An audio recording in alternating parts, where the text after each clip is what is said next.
listening to the Pillaging Podcast, companion podcast to PillagingJustForFun.com. That's PJ4F.com, the only Raider fan site made by Raider fans for Raider fans. Tune in every week wherever podcasts are found. Call in to leave a message and play it on air at 408-909-PJFF. This episode brought to you by Creative Media Design Studio. Check them out at CreativeMediaMonterey.com. Yo, it's time to pillage another podcast. I'm your host, Kenny Stapler. What's good, Jay? Oh, we're live, man. We're live and direct. We're live and direct for the fans. We're inside your phone. We're here. We're inside your phone. We're inside your apparatus, whatever, your iPad. Kick back with the apparatus. Your PCs. Some of these fools are freaks, I know it. We are inside your living room right now. Those of you that are listening back to the playback, you're getting some special bonus stuff. We're gonna have a 1 hour interview with Phil Villapiano. Yeah, It's spelled Villapiano. Okay, but people say Villapiano. See, I almost want to pronounce that double L in Spanish. Villapiano. Yeah, but I don't know how. He's I'm Italian. Sure he's Italian, so I know that they don't do that.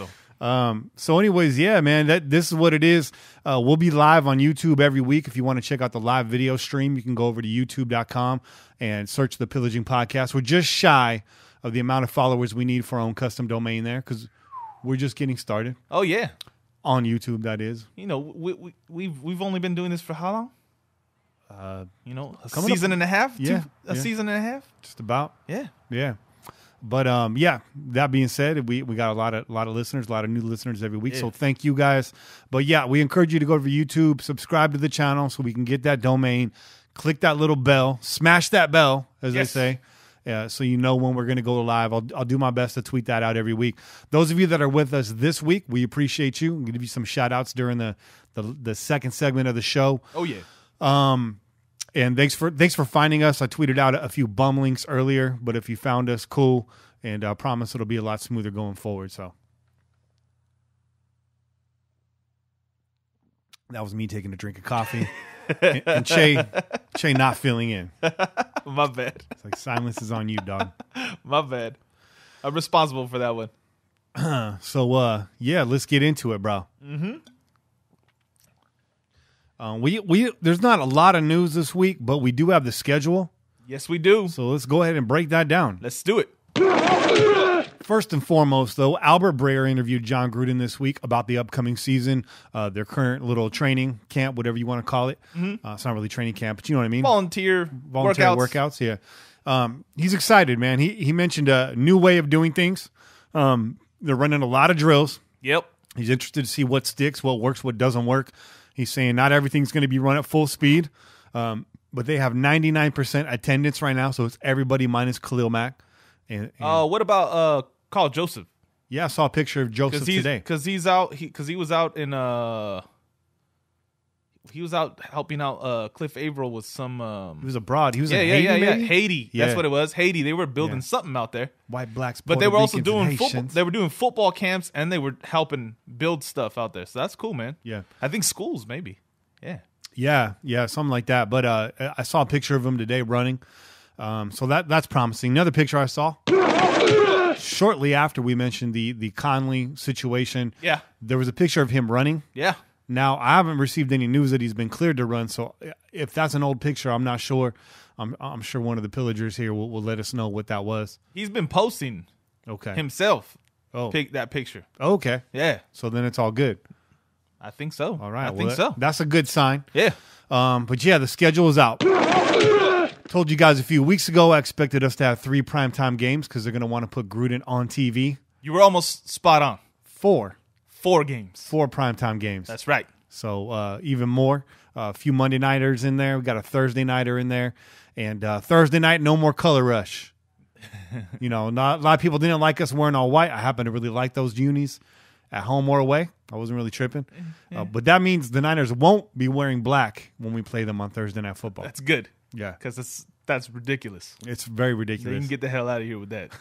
A few of you had mentioned going to Throwback Thursdays for Thursday Night Football, and I think that's a good idea, maybe wearing throwback jerseys. It won't happen this year, but I think that makes a lot of sense. Yeah. An even better idea is just getting rid of Thursday Night Football entirely. Yeah. I'm sure the players are on board with that one. Yeah. I forget who it was. One of the players did mention doing that. But yeah, Thursday night's here to stay. It's yeah. You can't argue it, man. It's a short week. Yeah. No one likes a short week. Not when it comes, and not unless that means that you're going to be taking a break on your short week. Right. The bonus for us this year is we don't have to travel on that short week. We'll be playing down the 880 in Santa Clara. So yeah, that's true. Which is the final battle of the Bay. Yeah, possibly. We touched on that last week, but I just wanted to mention it again. So whether or not this will still be a big deal moving forward once we land in Vegas, I think to those of us here that remain fans, it will be. But those of you out there abroad that felt like this was a big deal, there's a few of you, maybe not so much.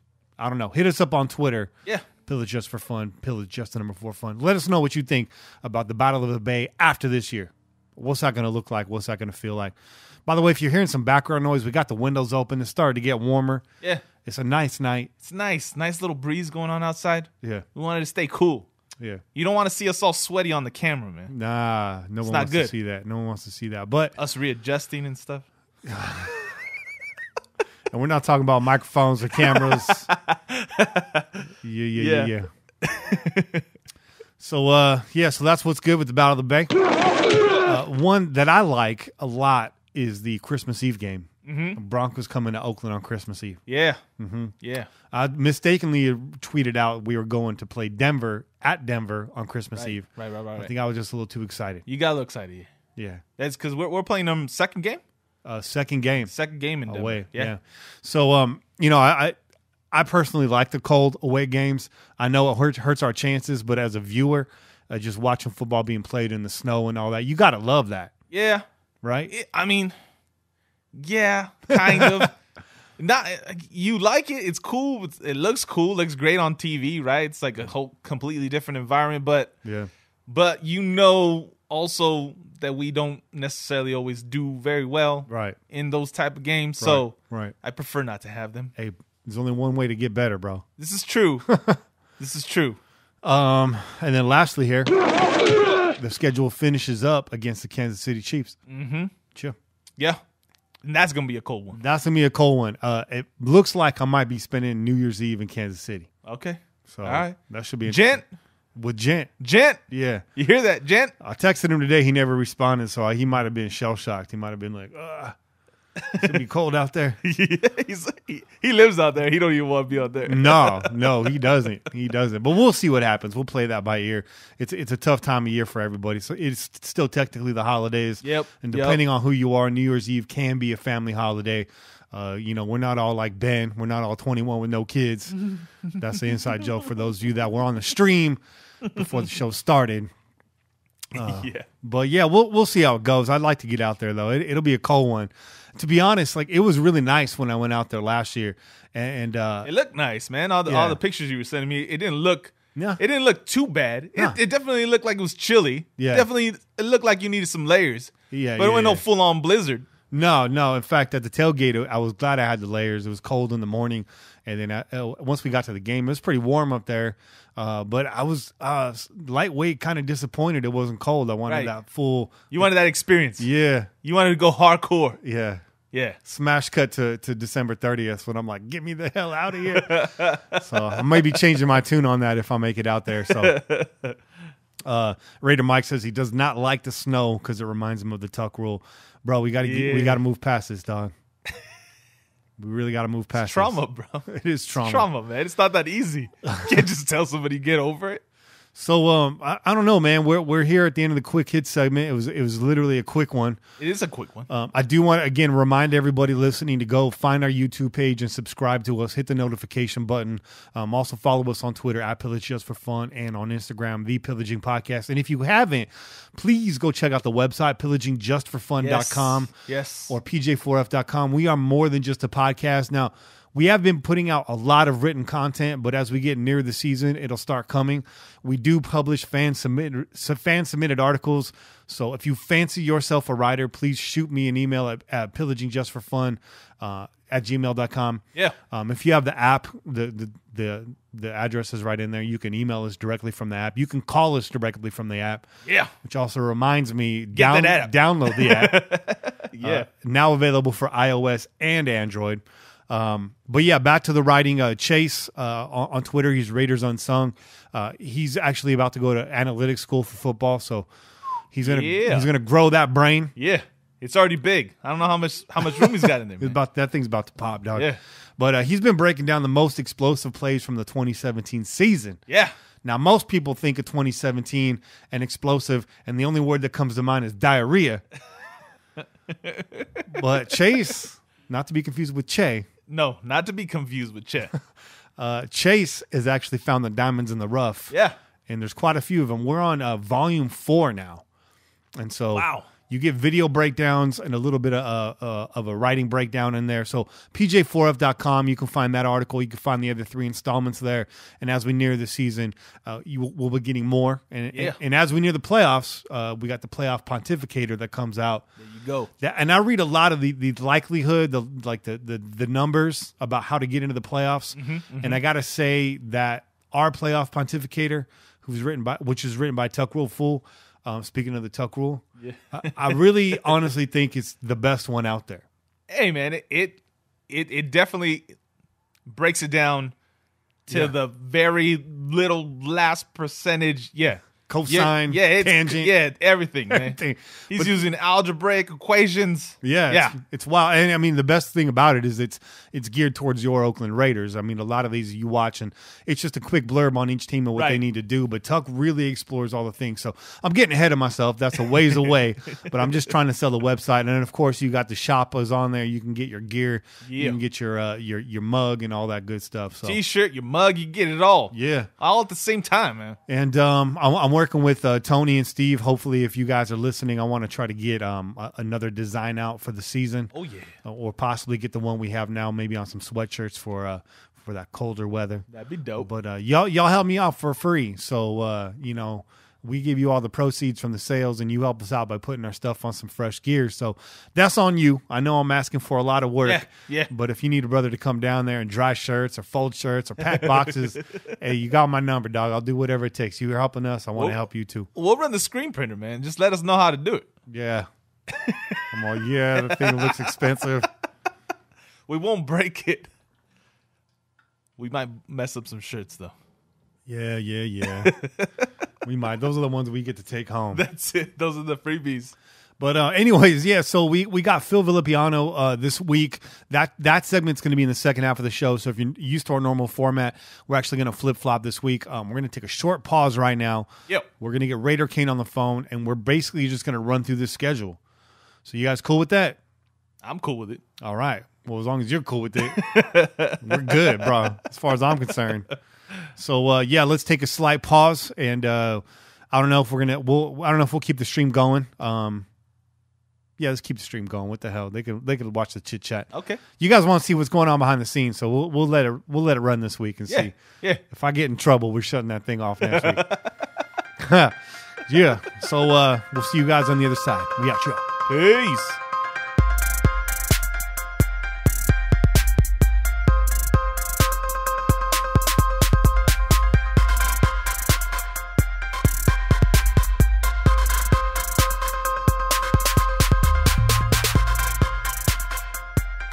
All right, and we're back. Kane actually is not joined us yet, but this segment is still sponsored by NFLshop.com. That's right. Make sure you go to pillagingjustforfun.com, pj4f.com. Click through the NFLshop.com banner. Whatever you buy, we get a percentage of that. Keeps this pirate ship afloat and on the water. We're high seas right now, bro. Yes, we are. And we just got our treasure map today. Yes, we did. And it came in the form of the 2018 NFL schedule. You know what sits at the end of that treasure map, man? That prize. What's the prize? That's that Super Bowl prize. That Lombardi trophy. There you go, man. There's a chest in there Hopefully it's got our name on it. And if it doesn't, we're going to pillage that anyways. Yes, we are. That's what we do. That's what we do. So here we go. Let's start right off the bat. Week 1, Monday Night Football against the Los Angeles Rams. Big one right here, right? That's a big one. Gruden versus his mentee. Yeah. Rams are probably, I don't know, the hottest ticket in football right now. Yeah. Right? I wouldn't disagree with that, man. Lots riding on their shoulders this year with their offseason moves. They had a pretty good showing last season, I got to say. Gurley's a beast. We know that. That defensive front is real strong. Yep. We know that much. Secondary looking pretty good, revamped, different. They let Johnson go, but they got Talib over there. And who's the second corner that they picked up? Marshawn's cousin. That's it. Yeah. Peters. So it's not going to be an easy out for the Raiders. It's not going to be an easy out either way. We're expecting also big things from this camp. Now, not the big offseason signings like the Rams, but there's only one name important in this offseason, and that's John Gruden. That's it. He's got these boys ready to play, chomping at the bit already. Seeing some sound bites even with Marshawn Lynch. He seems a lot more focused and a lot more focused on the business side of things, the town business. Yep. So what's your early prediction for this game, Che? This is a tough one. This is a tough one, man. This is a tough one. The Rams are no joke. They're no joke. They weren't a joke last season. They're not going to be a joke this season. They're legit contenders for it all, to take it all. Yeah. So, man, I told you this was going to be difficult for me to do. Just remind everybody, last year Che predicted 14-2. No, 13-3. 13-3. That's. Okay. I said that jokingly today on Twitter. I wanted to see who would come with me, and nobody raised their hands. Yeah. But to defend myself, I also called the 12-6. 12 and what was it? 12 and 4. 12-6 with the extra credit. 12-4 the season before. So I had a reason to go 13-3. I thought we should improve, but I didn't take into account the coaching changes and all that stuff. Right. Let's not go back into that because I get a little mad. This is a tough one. This is a home game. I want us to win this game. My heart says we got to win this game. This has to be our game. Okay. What does your mind say? My mind's saying, hey, man, that's going to be a tough one to win. I tell you what, man. I'm gonna take the loss myself. Yeah. Okay. Because I'm gonna if we lose this game, I'm gonna take the loss myself. I'm gonna say it's a win. It's the first home game. It's a Monday night. We got Gruden back. Everyone in the house is gonna be ready for this game. We're gonna call that a W. You're gonna call it a W? I'm gonna call it a W. Right. You can get mad at me. You those of you who are feeling like we gotta be more realistic. I'm gonna call this an L, man. I'm gonna go out on a limb and call it an L. Somebody just mentioned in the YouTube chat that the Rams are a mirage. I think there's some truth to that. We've mentioned the big ticket free agent signings typically don't pay out the way you think they will. But I think even the core of the team that's still there from last year is still a tough team. I think Gruden's going to be asking these guys to do a lot. Yeah. I think they will be prepared. I think it's going to be a close game. But my gut tells me that this is going to be an L. Yeah. Now, I predicted 9-7, knowing who our opponents were going to be without seeing the schedule. And I just think that the Raiders are going to show up. It's going to be early disappointment. And that's going to be some fuel in the tank to get ready for week 2, which is against the Denver Broncos. That's right. On the road. So back to you, Che. Okay. What you think? W or an L? Man, I'm trying not to be a homer right now. Try not to be a homer right now, people. This is not easy. Now, mind you, the draft hasn't happened yet. Yes, the draft hasn't happened yet. Let's see. Denver away. Yeah, this is in Mile High. Yeah. I'm going to go ahead and take an L on that one. Okay. Not because I want to. Not because I don't believe in our boys. I feel like we're going to turn a leaf, man. But like you said, we got to be a little bit more controlled in our picks this season, especially after the catastrophe we had last season. Yeah. Yeah. So I'm gonna go ahead and call that one an L, just because it's away, elevation. We're dealing with all that kind of stuff. We're gonna have some new guys, and maybe they haven't even gone to Denver. Yeah. So yeah. So I'm on the other side of this coin. So Crucify me. Right now, the way I see it is we catch that early L. It's going to be fuel for the fire. But the one thing John Gruden is not going to do is not have this team prepared for a divisional opponent. Right. You got to figure he's been looking at Denver film all offseason. The AFC West teams have been high on his scouting schedule. He's breaking down film constantly. You got to imagine he's looking at those rivalries quite a bit. So I'm going to say that's a W for us on the road, getting back on track in week 2. Strong. For me, puts us ahead of schedule anytime you could beat a division rival on the road early in the season. Yes, it is Mile High. It's going to be tough. Like Marshawn Lynch said in the video today with Josh Johnson, going to work them lungs. Yep. But the weather will be nice, and I like that game. I like that game for us. That is an advantage. The fact that we won't be out there in the cold, in the snow, that is an advantage. Like I said, man, I just don't want to call a loss in the first home game of the season. I can't do it. It's all good. We got redundancy. You got your picks. We got my picks. Yeah. We fall back on one or the other. Right now, Che and Kenny, we got us sitting now 1-1, no matter how you dice it. There you go. And you know what? As a matter of fact, when I called the 12 and 4 2 seasons ago. Oh yeah. I wasn't right on all the games. No. But we did break it down to 4-game segments. Remember that? Yeah. And we were pretty spot on in every one of those segments. So even though one game that we called the win didn't go our way, we got one back in one that we called a loss. You called that New Orleans game, so yeah, I did. Props to you. So let's move on to week 3 here. Let's keep it cracking. Week 3 at the Miami Dolphins. So back-to-back road games here. Raiders jump in the plane and they travel out to Miami. It'll be nice. It'll be sunny out there. Now, we had a game against the Dolphins last season. It was a scrappy win. It was not a pretty win. Marshawn showed us some stuff in that game. Johnny Holton had a big play in that game. Cook had a big play in that game. Cooper had a big play in that game. Cutler had quite a big place in that game. So, back-to-back road games here on the road, on the East Coast. What say you, Che? I'm going to call the Dolphins a W.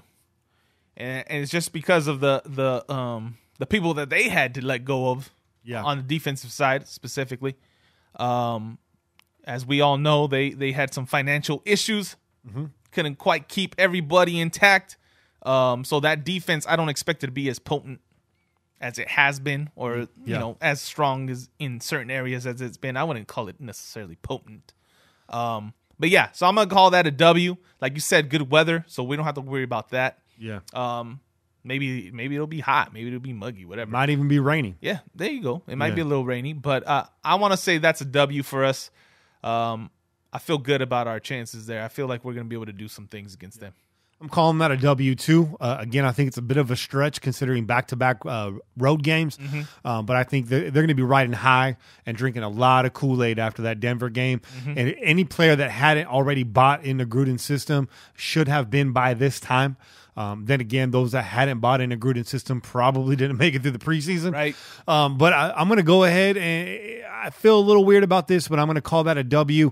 I think this potentially, though, could be an early trap game for the Oakland Raiders just because it is East Coast. And for whatever reason, historically, recently, we've struggled against the Dolphins. You know, you can go back to the overseas game. You can go back a season before that when we couldn't get anything going, couldn't run against that defense. And that's a completely different team. But we have seen in the NFL that there are just these weird trends that seem to extend beyond personnel. It's just a thing. So, but I'm going to go ahead out on a limb and call that a W2. So right now, we have ourselves 2-1 on the road with you and I splitting the first 2 games. So, rounding out the first quarter of the season, week 4, back at home against the revamped Cleveland Browns. Yeah, the Browns, I expect them to be better, man. I expect them to be a lot tougher than they've been in the past years. Obviously, they've been having number 1 picks for I don't know how many seasons in a row now, right? They've been up in the top 5 of the draft. Yep. Just about every single season. That's it. So you got to expect some of those guys to start paying off of them.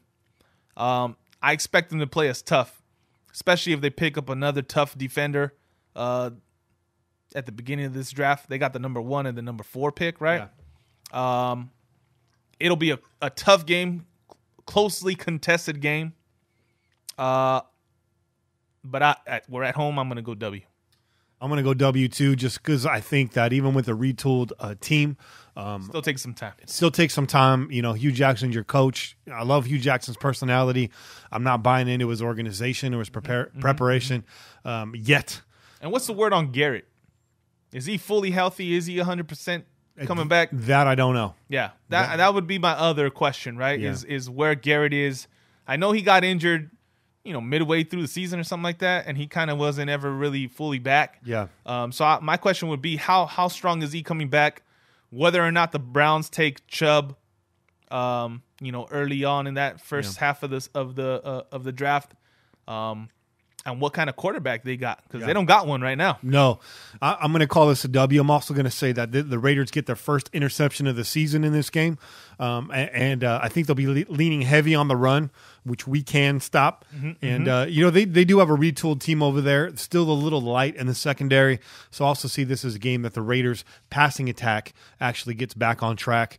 Cleveland, remember, they didn't win a single game last year, so I don't think they'll have that big of a turnaround this season as far as, they're a retooled team. They're going to go 10-6. But, right.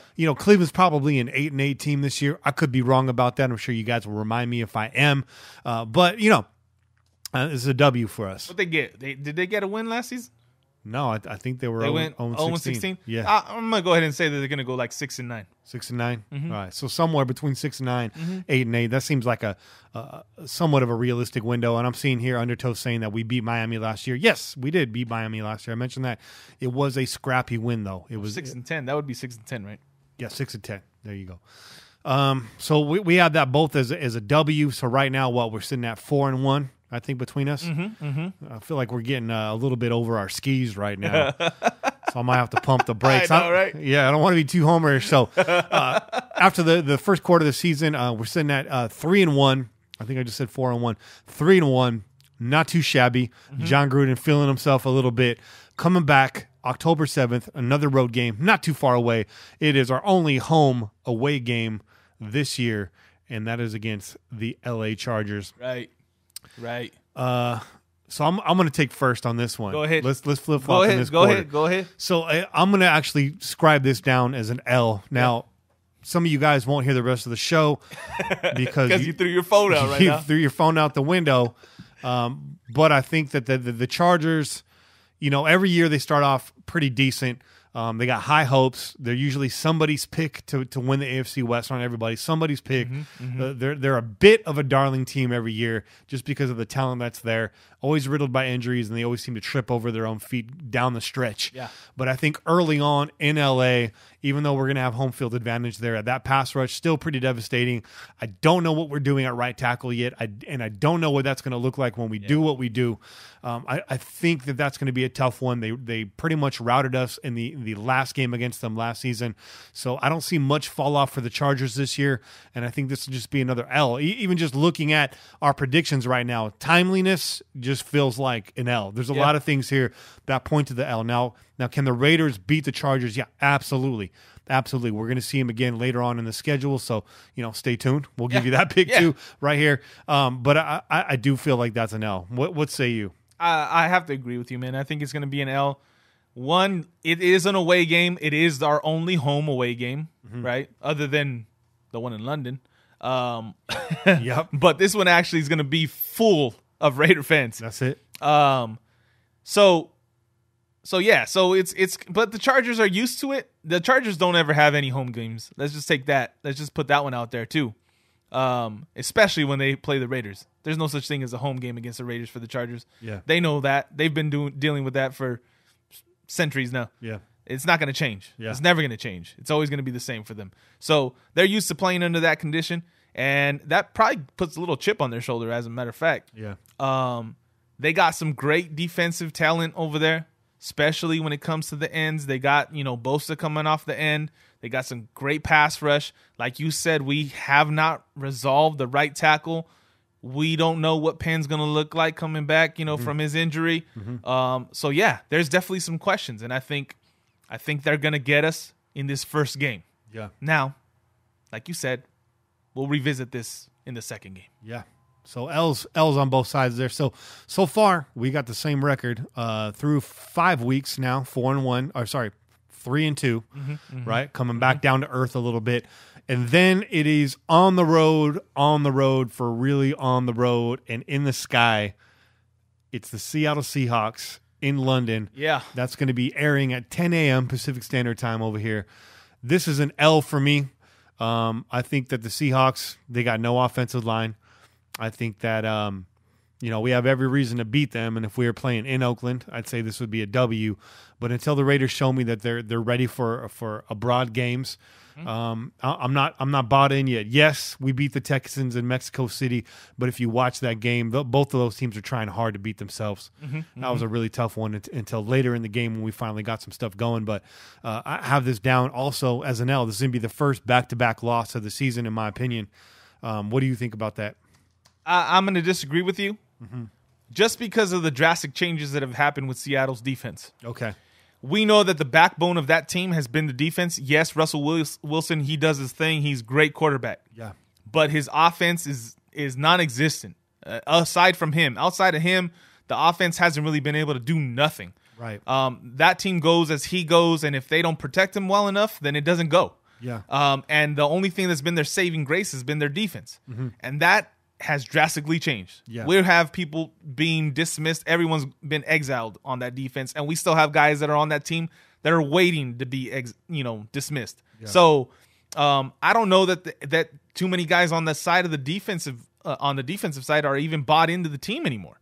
That's my other question. Okay. Right? So I feel like that's a game we can get, and I think it's one that we're gonna get. All right, so those of you doing the math out there, I have us at 3-3, and Chase got us at 5-2 at this point through the season. Sorry, 4-2. 4-2 at this point. That's why they're doing the math at home and not me. I was a lit major, dog. I was a lit major. So after the Seahawks, we got the bye week. I like the bye week right here in week 7. We seem to luck out with pretty good placement on the bye weeks. It's decent. Yeah, mid to late season. I would have liked this a week later, but it's timely coming off of the international game. Yeah. I like it. So get readjusted and stuff. You either want it going into that international game or coming out. I prefer coming out because regardless of what happens, you get a chance to reset, reacclimate, and get back to it. So we're starting essentially the second half of the season after the bye week, coming back, playing at home against the Indianapolis Colts. This is the third game of the second quarter of the season.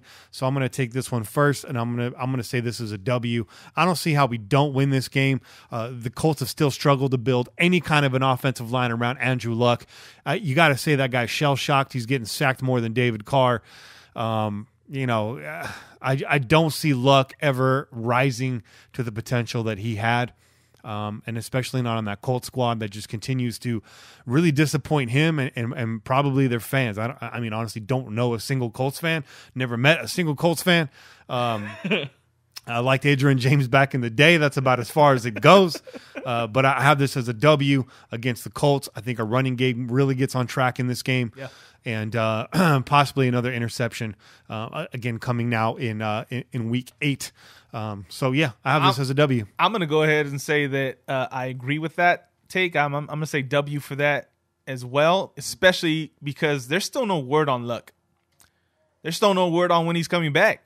They still can't give you a timeline for that guy coming back from his injury. That's it. He hasn't even thrown a ball yet. And that's going back to the end of 2 seasons ago. Dang. Yeah, so he hasn't touched the ball. He hasn't thrown a ball. And, I don't know that he's back at this time. They might just sit him this whole season, too. Wow. So that's a hot take for you guys. And sorry, Colts fan, if you listen to this podcast.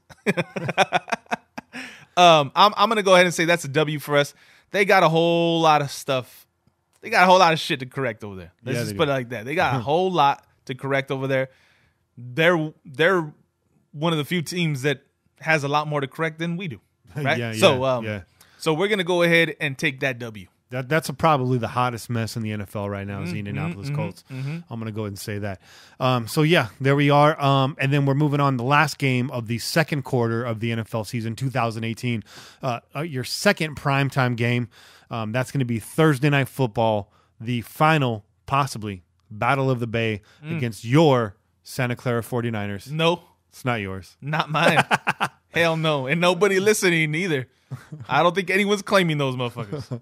Come on now. Yeah, so as a Niner fan, if you talk to a Niner fan, they're winning the Super Bowl this year. But I'll tell you what, man, they're not winning this game. Nope. When I first thought of it, when I first saw we were going to play Santa Clara this year, I had this down as an L. I like that, Santa Clara. It's going to be Santa Clara, dog. You snuck that in there. It's going to be Santa Clara, dog. I love it. It's going to be a Santa Clara for me, dog. The Great America 49ers. You know, I had this down as an L originally because I do think that they are a team that is better than they have been. Yeah. You know, I still think that there is a lot of talent on that defense. But I do think now they have a GM that's capable. They have a coach that players want to play for. You know, Santa Clara's getting their act together, whether you like that or not. Jimmy G, I don't think he's the golden boy, but I think he's a damn good quarterback. I don't think he's going to live up to the hype because it's impossible for anybody to live up to the hype he's getting. But I think he's a damn good quarterback.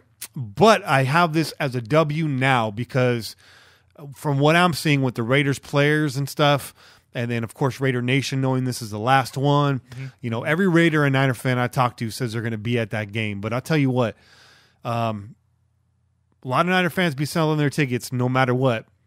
And I know Raider fans will do anything they can to get up in that stadium, bro. That's it. Yep. That's it. So I think it's going to be a stadium takeover. Yeah. There's about 60-40 Raider fans in there. Yeah. Is how I'm feeling. All those empty seats that you see during the regular season last year, bro, they're probably going to be filled with Raider fans. And we'll be wearing black, and we won't be complaining about the heat. November 1st, it'll still be warm, guys. We live out here in Santa Clara County. It'll still be warm. It'll probably be about 80-degree day out there. Yeah. We'll only need a jacket early in the morning. Yeah. And that's why you dress in layers. And you can't tailgate there, so you can probably catch me at the homie's house, and we'll Caltrain over a little bit later. There you go. We'll be down there in Japantown getting faded. But yeah, so, and if you guys haven't been, if you plan on flying in for this game or coming to the area for this game, go check out Japantown the night before. It's cool. They got a cool little karaoke bar, a lot of good food, good sushi. They got a Korean barbecue spot out there. They got a ramen spot that's to die for. There you go. A lot of good food. They got a Polynesian cuisine. Japantown's lit. Small, but it's lit. You got Kukui out there selling their T-shirts. That's a cool company. Anyways, this isn't about Japantown. This is about the schedule, but that's a W. I think we're really going to be fired up. I think the players are really going to want to make a statement in their last battle of the Bay. I think it's going to mean a lot to the Raider players this year. Yep. What say you? I think I already know what you're going to say. It's got to be W2, man. Not for taxes, but it's a W. It's a W as well. Yeah. Yeah, man. I think you hit it on the nose, man. I think you hit it on the nose. We got.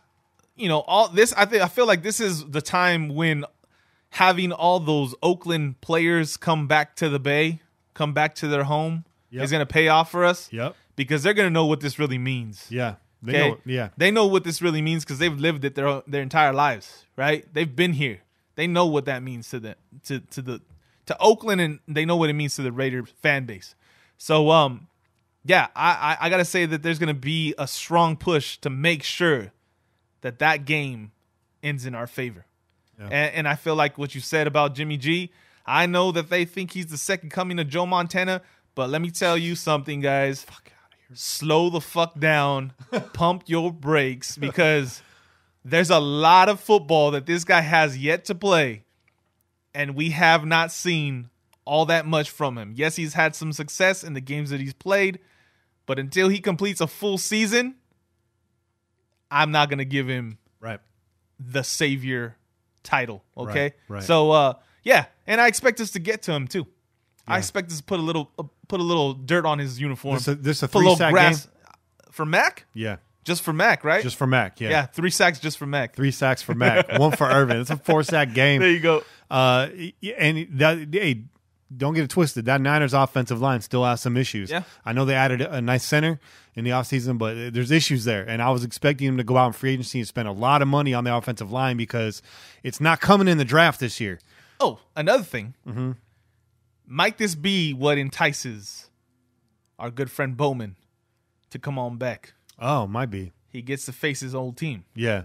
Like I said, Bowman's either going to land in Oakland or he's going to land with the Rams. And I think, with the Rams, you're going to see the Niners twice. But you get to come see your team that gave up on you last season. Yeah.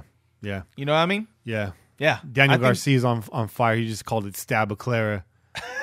I was having a real talk with the homie 2 nights ago. He's a Niner fan. He's cool, though.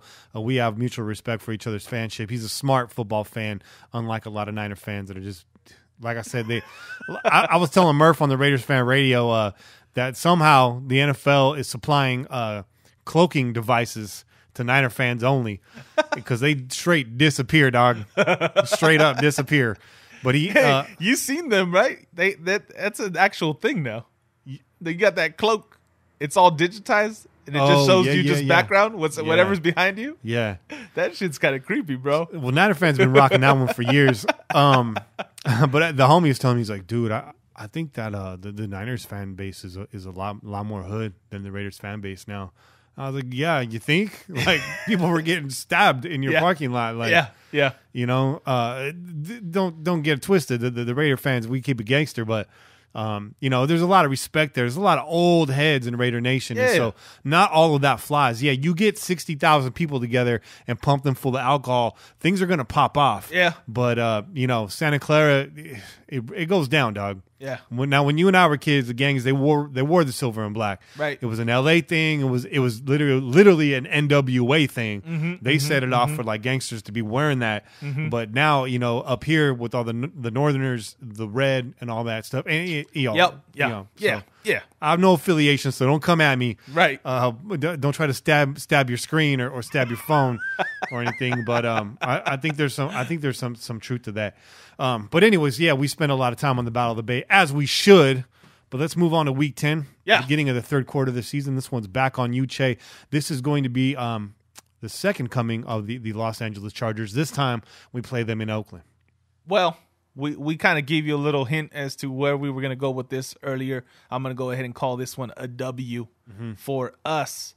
I feel like at this point, we'll be finally finding our stride with Gruden and his offense. Yes, sir. We'll have it down pat, hopefully.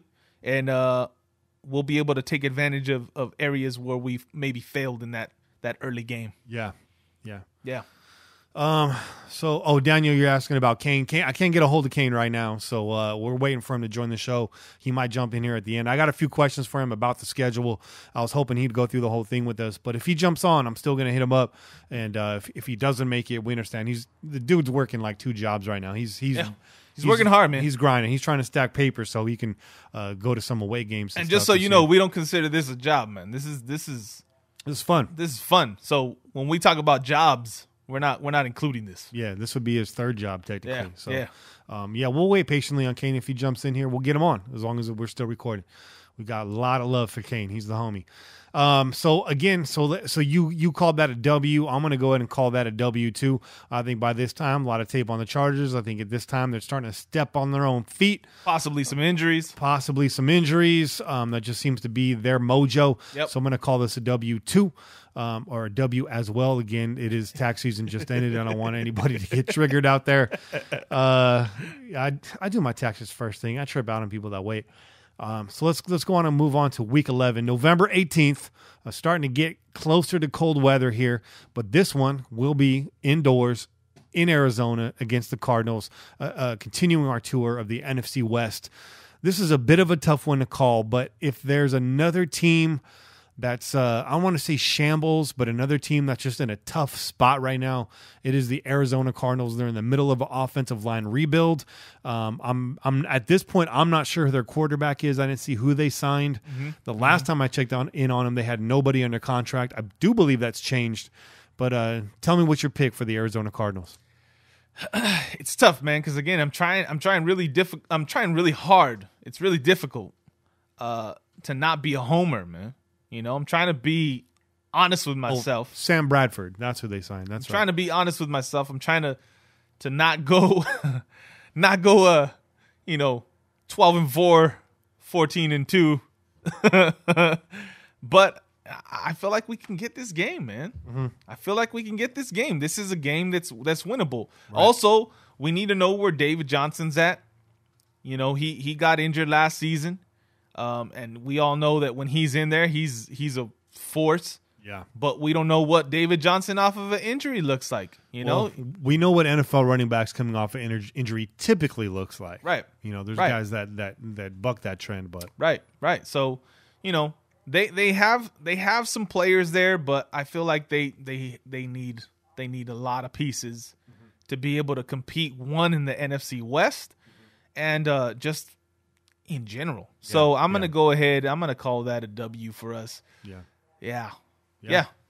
That's a easy road game as far as road games are concerned. You're not playing in the elements. You're in the same time zone. I do believe maybe 1 hour difference. I don't remember where it breaks off right there. I know New Mexico's a 1 hour difference, but I'm going to call that a W too. I think you said it, and I kind of made some points before you talked, and I just think that their team now struggling to find their identity. They do have some weapons out there, but I think the Cardinals are they're going to have to try to figure it out again. They're in that spot, and they should be at the bottom of the NFC West this year. So let's move on. Week 13, Week 12. My bad. The first game. Not the first game. Is it the first game on the East Coast? No, we already mentioned. You know what? Miami. You're looking at the. Is it week 12 or is it week 13? Week 12 against the Baltimore Ravens. Okay. So it's a return of Michael Crabtree. Yeah. Yeah. I'm not so much concerned about that. I'm not so much concerned about Crab. I think Crab will get his receptions in. I think he'll get maybe a touchdown. I think he'll have a lot of juice coming into this game. But I think Baltimore gets us, man. There's one thing that Baltimore comes to do when they come to play defense, and that's what really concerns me. That if they are able to play defense, they're able to shut us down in some of our during some of our plays, that they're going to be able to get us.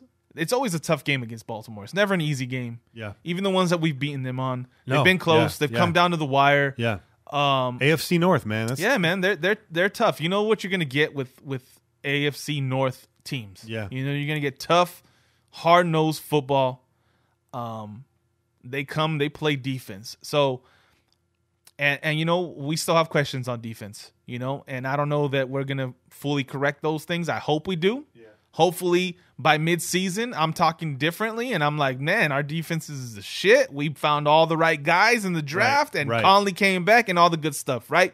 But right now, we don't know that. Yeah. And so based off of what our defense looks like right now and what it's looked like the past 2 seasons and the defense that I know Baltimore always brings to the game, I'm going to go ahead and call a loss on that game. It'll be close, but it'll be an L. Yeah, I'm going to jump in there with you and mark that an L too. Again, this is a team that we've seen quite a bit over the last few years, whether it's, scheduled division opponents or it's just similar record, which we seem to, finish similarly to the Ravens every year. Yeah. This time we get them with the schedule rotation, the divisional rotation on the schedule. So, again, this is an away game. This is pretty far away. This is probably going to be cold out there, November 25th in Baltimore. I think the way I see this going down is there's always a few games on the schedule. Now, in 2017, it was most of the games on the schedule where your team comes out and just doesn't play right. They just come out and they play flat. Right. It's just completely what you're not expecting. I think the offense is going to have a hard time getting things going.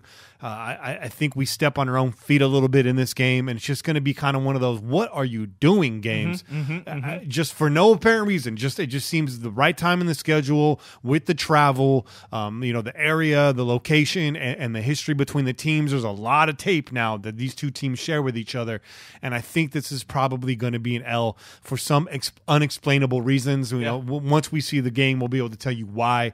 But I just think this is one of those games where we just don't have it all together. Yeah. You know what I mean? Yeah. It's going to have been like 1, 2, 3, 4, 4 weeks, 5 including this game since the bye week. We're going to be sucking wind a little bit at this point. I think so. Especially on that travel. So that's an L for both of us. We're going to go ahead and let's tally it up right now. So 1, 2, you got 3 L's through 11 games. So what is that? 8-3 you have us at. And I have us at 7-4 right now going into week 13. So now I'm looking at you. I'm trying to figure out how you're going to get to that 9-7. 9-7. Well, you might be surprised. I'm not aiming for that. I said that, and now I'm looking at the schedule. It may come out a little bit differently, but I expect to be in that area. I'm just looking at it right here. I think it's going to even out. So December 2nd, we get the Kansas City Chiefs at home. December 2nd could be a rainy game in Oakland. It seems like we catch rain a lot when we play the Kansas City Chiefs, more often than not. Well, maybe about 50-50. I will be at that game because the last time we saw the Chiefs, magic happened. Yes. Not missing that damn game. Hell no. Which reminds me, we need to get a canopy for our recording. Oh yeah. Side note, just write that down. Logistical note. But week 13, what do you say? Kansas City Chiefs in Oakland. W. Because we will be in the house. Hopefully, both of us will be in the house, right? Mm-hmm. Kane also. Yeah. And we get that W. We bring that magic from last season. That Thursday night game. Yes, sir. And we get that W. A mojo. That's why I'm putting it all on us. Yeah. What do we need? What do we need for the superstition? We need some soul food. Yeah. We need a broadcast. Yeah. And what were we drinking? We were drinking Raider cans. We were drinking Raider cans and a Modelo and Modelos. Mm-hmm. Yeah. And we had that delicious fried chicken, collard greens with the black eyed peas. Fire. The cornbread, whoo, if we could just get some of those elements again, I think we'll be all right. Yeah. I think we'll be good. Yes. Most importantly, we got to blow out our voice and get back on the mic after that show. That's it. But you know what? But being honest, man, we know that Kansas City has lost some guys from their team as well. They're going to have a rookie quarterback. It looks like they're going to be running with a rookie quarterback who I think can develop into a great quarterback. Right. Not a rookie, but first season as a starter. Well, first season as a starter. Right. Essentially rookie. Yeah. But they're going to have a young guy back there, and I don't expect him to make the right decisions every single play. I think we're going to get him for an interception or two because he's a gunslinger. He's going to throw the ball up. He's going to put it up there. He's going to give us some chances, Yeah. At the same time, I think he's going to make some exciting plays. But I think we can hold them off on a couple of their drives or a few of their drives defensively. Yeah. And that's big. That's key for us because when we're able to stop teams, then that's when we do really well. When we get 2, 3, 4 stops in that game somewhere, even if it has a turnover tagged to it too, right? I expect Mac to get in there, get a strip sack, something, right? That votes really well for us. Yeah. Always votes really well for us. And we're at home. We're at home. I like it. The crowd, they're going to show fired up. They're going to show out. Yeah. Yeah. Crowd's fired up. We don't have Peters over there on the side anymore. Right. So I expect Amari to have a big game. Yeah. And Jordy, you just joined us. I expect you to have a big game. Yeah, that's going to be a big game. So the Raiders passing attack, big game. Raiders passing attack, I think it's going to be a mixture of both. I think Lynch has a big game nice too. Balanced game. Yeah, nice balanced game. But I expect some big plays out of the offense. I expect some big plays out of the defense in the form of turnovers. I expect a pick 6 in this game. There you go. I know that's a hot take. Yeah. Bold prediction. I'm not taking KC lightly. Don't get it twisted. That's not me saying that they're an easy out. They're not. They're a divisional opponent. That's never going to be easy. I have this as a W as well. Mahomes, this guy's talented, bro. Yeah. He's fast. He can whip the ball around. I think he's going to come out He's going to struggle first couple weeks. He's going to get rolling a little bit. He's going to have some success. So the Kansas City Chiefs and the Oakland Raiders are going to be fighting for first place once again this year. But at this point in the season, a lot of tape out of Mahomes. Gruden's going to be chomping at the bit. Yeah. PG is going to be chomping at the bit to scheme against this guy. PG's defensive scheme is one that relies heavily on misleading quarterbacks. Right. The art of distraction. There you go. And I think for that reason, the defense actually does a pretty good job in this game. They're going to get their plays, I think, in the form of broken plays. Right. I think in the form of scrambles. They're going to get some chunk yardage, but you're absolutely right. Our defense is not deep enough and well-rounded enough to win games where we lose the time of possession battle. Right. And if you go back and look at the stats, that has been a reoccurring trend the last few years. And yes, it's a bit of a no-brainer, but it's a stamp it. That's a guaranteed loss when you lose the time of possession. Definitely. With this team. But I have that as a W. It has to be a W. We are playing at home. This is a divisional game. You know, the system should be smoothed out by then. We should be locked in. If things are going as well as some people expect them to, I think this will be a W. This is a game I'm really looking forward to. So mark that down as a Kenny's must-see game. There you go. That one and game one against the Rams. That's my most favorite matchup right now. We'll talk about that. So let's move on. Week 14 here, December 9th, second game in December, and another nationally televised game. I do believe this one is, I think it's on, this is on Sunday Night Football. This is an NBC game, right? Yeah. Yep. Yeah, this is an NBC game. So this is Sunday Night Football. What's Monday night is on ESPN this year? Is that correct? I'm not sure. Yeah, Monday night's on ESPN. So it's a Sunday Night Football NBC game. This is the Pittsburgh Steelers. Now, this is the fourth quarter of the season. And this is the home stretch for these you guys listening at home. We're coming down the home stretch here. And this game is against another historical rival of the Oakland Raiders, the Pittsburgh Steelers. Yeah. The black and yellow. So I'm going to take, I'm going to take lead on this one since we're in the last quarter of the season. And I'm actually, this one's at home. And we've done pretty well against the Steelers. At home. Yeah, they have not beat us in quite some time at home. Right. And this is going to be, if all things go well, this is going to be Gary and Conley versus Antonio Brown. Yep. I really don't know which way I want to lean on this game. It can go either way. So I'm just going to kind of go with my original outlook on the season. And as much as it hurts me to say this, I'm going to say this is an L. I think that these are two actually pretty evenly matched teams at this point. Yeah. You got a quarterback on the decline in Roethlisberger. You got a Pittsburgh defense that is not the Pittsburgh defense of old. When I say old, I mean, just as recent as like 5 years ago. Right. They've always had that rep of having a solid D. But I don't see us winning this game. I think Bell's going to have a good game. I think Brown gets the best out of Conley. Actually, Melvin had shut down Brown in the past. So that might be the matchup right there. Maybe. Right. Maybe. But I just got a weird feeling about this game, too. The last time we played Pittsburgh, you and I watched that game. It was a rainy day here. We were watching it. It was a long game. It was like a 3-hour game. Yep. And we could have won that one. Yeah. Cooper got hurt in that game. I hate to see him get hurt again in this game. I'm not going to say he will. I'm not going to jinx it. But I think Pittsburgh's just going to have our number again. I think this is another one of those games where it just doesn't all come together. Right. This is a team that we can beat. I just have this feeling that we won't beat. So I'm marking this down as an L. Where are you? I'm going to have to mark this down as an L as well. Everything that you said, I have to agree with.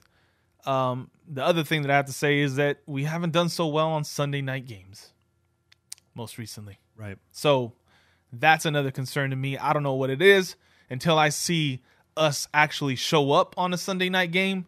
I'm gonna be worried and concerned about it. So, I have to agree with you. I don't want us to lose, obviously. Yeah. I mean, that goes without saying, right? Like I want us to win. That's a home game. Yeah, I want us to win. Yeah. Yes, it's Pittsburgh. I want us to win. Can't win them all. But we can't win them all. And Pittsburgh's going to come to play. They always play us well. They play us tough. There hasn't been too many games that we've beaten Pittsburgh where it's been blowout or anything like that. So we can expect the best out of Pittsburgh when they come to play us. Yeah. Every single time. Absolutely. And it's like you said, they have a lot of weapons. And we might get hung out to dry a little bit. You know? Yeah, I was just being reminded on YouTube that they haven't done well against us in Oakland. I'm sorry to say it, but all good things come to an end. Yeah, they haven't beaten us since 1995, I believe, man. Yeah. In Oakland. Yeah. Which makes me want to go, yeah, it's a W. But again, we're trying not to be homers here, people. Yeah. We're trying not to be homers. It's very easy to be a homer. YouTube has us going 16-0 apparently. Nah, I'm just playing. You guys got some L's on there too, but yeah, I think I've been at almost all of those games against Pittsburgh at home. So who knows? Maybe I'm the good luck charm. There you go. I'll try to be out there, yeah.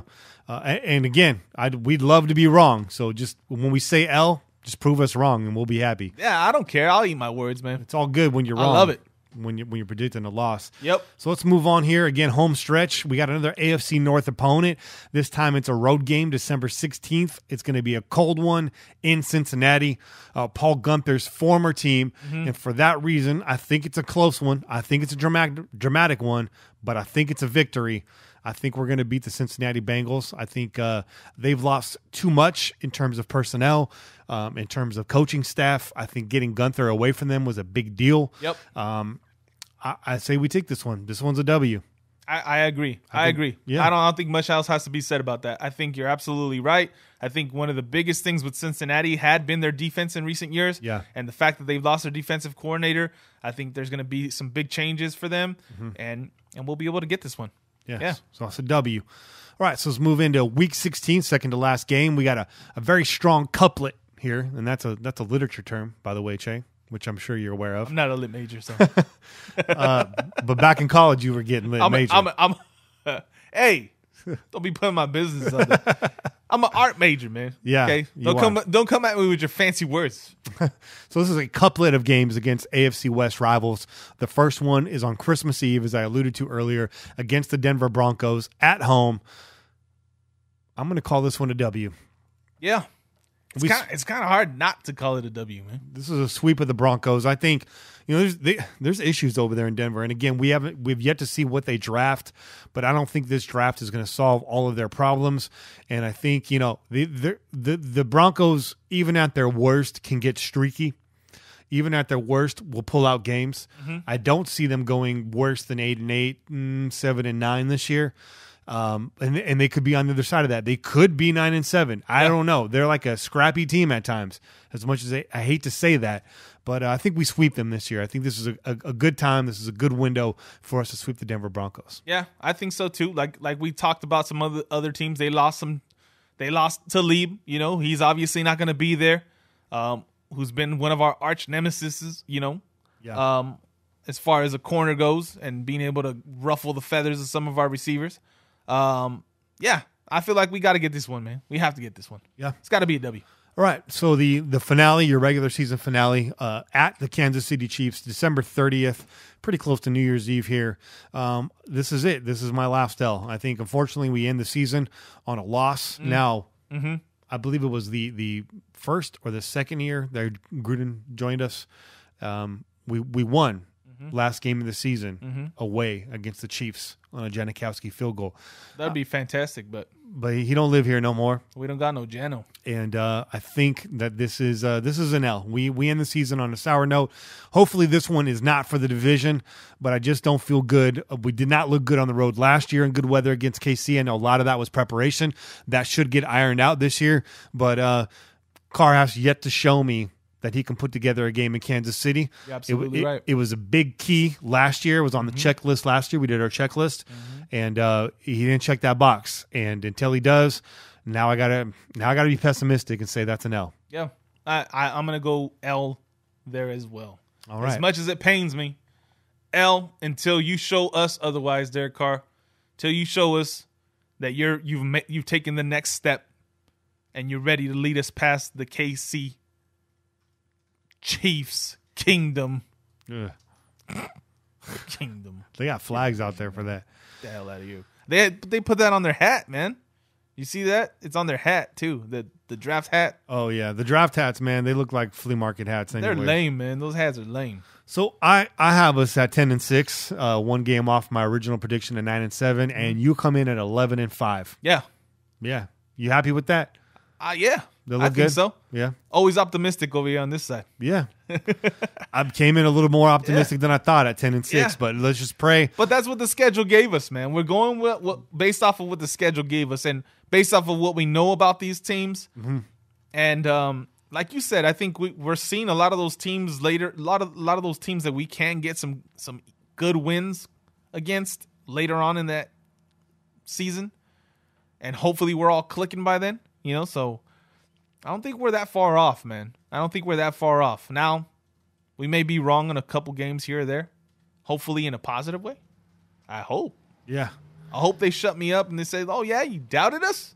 How dare you? Don't doubt us ever again." The question now is 10-6 going to be enough to win the division? Right. And obviously the toughest games, the easiest games, the trap games, the most anticipated games on the schedule, all those questions for another episode.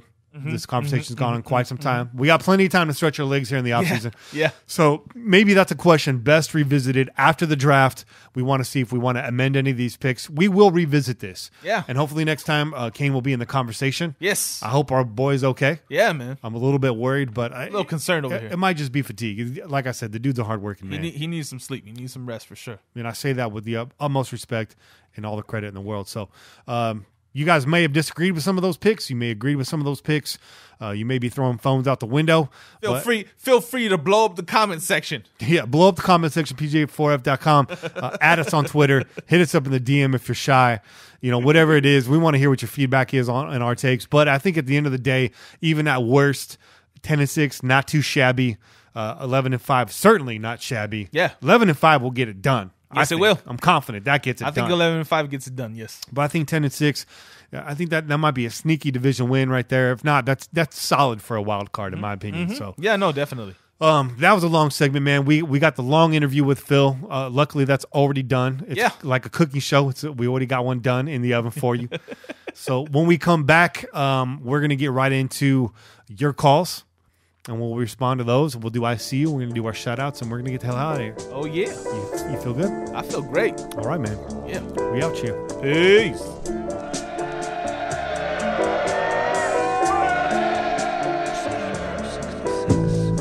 Hey, what up, man? Just got back from Tampa. Been down there staring at that Super Bowl that Gruden won down there with Dungy's players. Week after week, I listen to this belligerent podcast as y'all get ready for the draft. I hear about we need corner, we need safety, we need D-tackle. But all the reports I read say you're getting Roquan Smith from Georgia.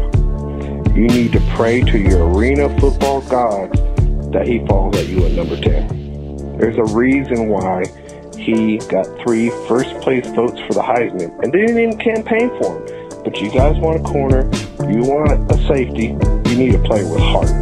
Someone that's going to free up Mac and be able to allow him to roam around. And you can't teach heart.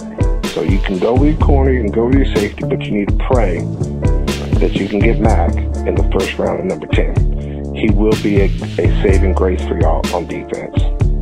Ice Cold Honka here. I'm out. What's up, guys? Podunk Raider. Hey, I was calling to ask if you could talk a little pass rush for the draft. We're about a week out. How about Marcus Davenport versus Landry? What are your thoughts on that?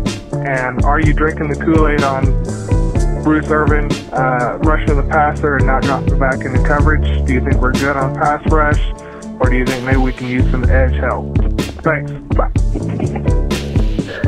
What's up, Pillaging crew? Kenny Che, happy Thursday. This is your boy 303. Super pumped that the draft is 1 week away and we finally get to see what Krukensky has come up with as far as the draft, because we know it's not Reggie's call, it's mostly Gruden's call, but we have some collaboration, so I'm excited. For me, I want to take, if we stay at 10, give me the best secondary player. Give me Minka, give me Derwin James, or give me Ward. Excited about any of those three of those players, because we all know that our freaking secondary last year was atrocious, and we need ball hawks, we need playmakers. Minka being the number 1. I'd be happy with Ward. He'd probably be a slot, and then James would definitely be an upgrade over any strong safety, free safety we put out there, whatever he's going to play. I don't care who we have right now.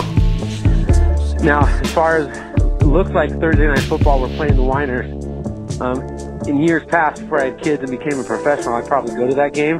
But good Lord, people are going to get stabbed. That Stab City, plus that stadium is gross and it's hot.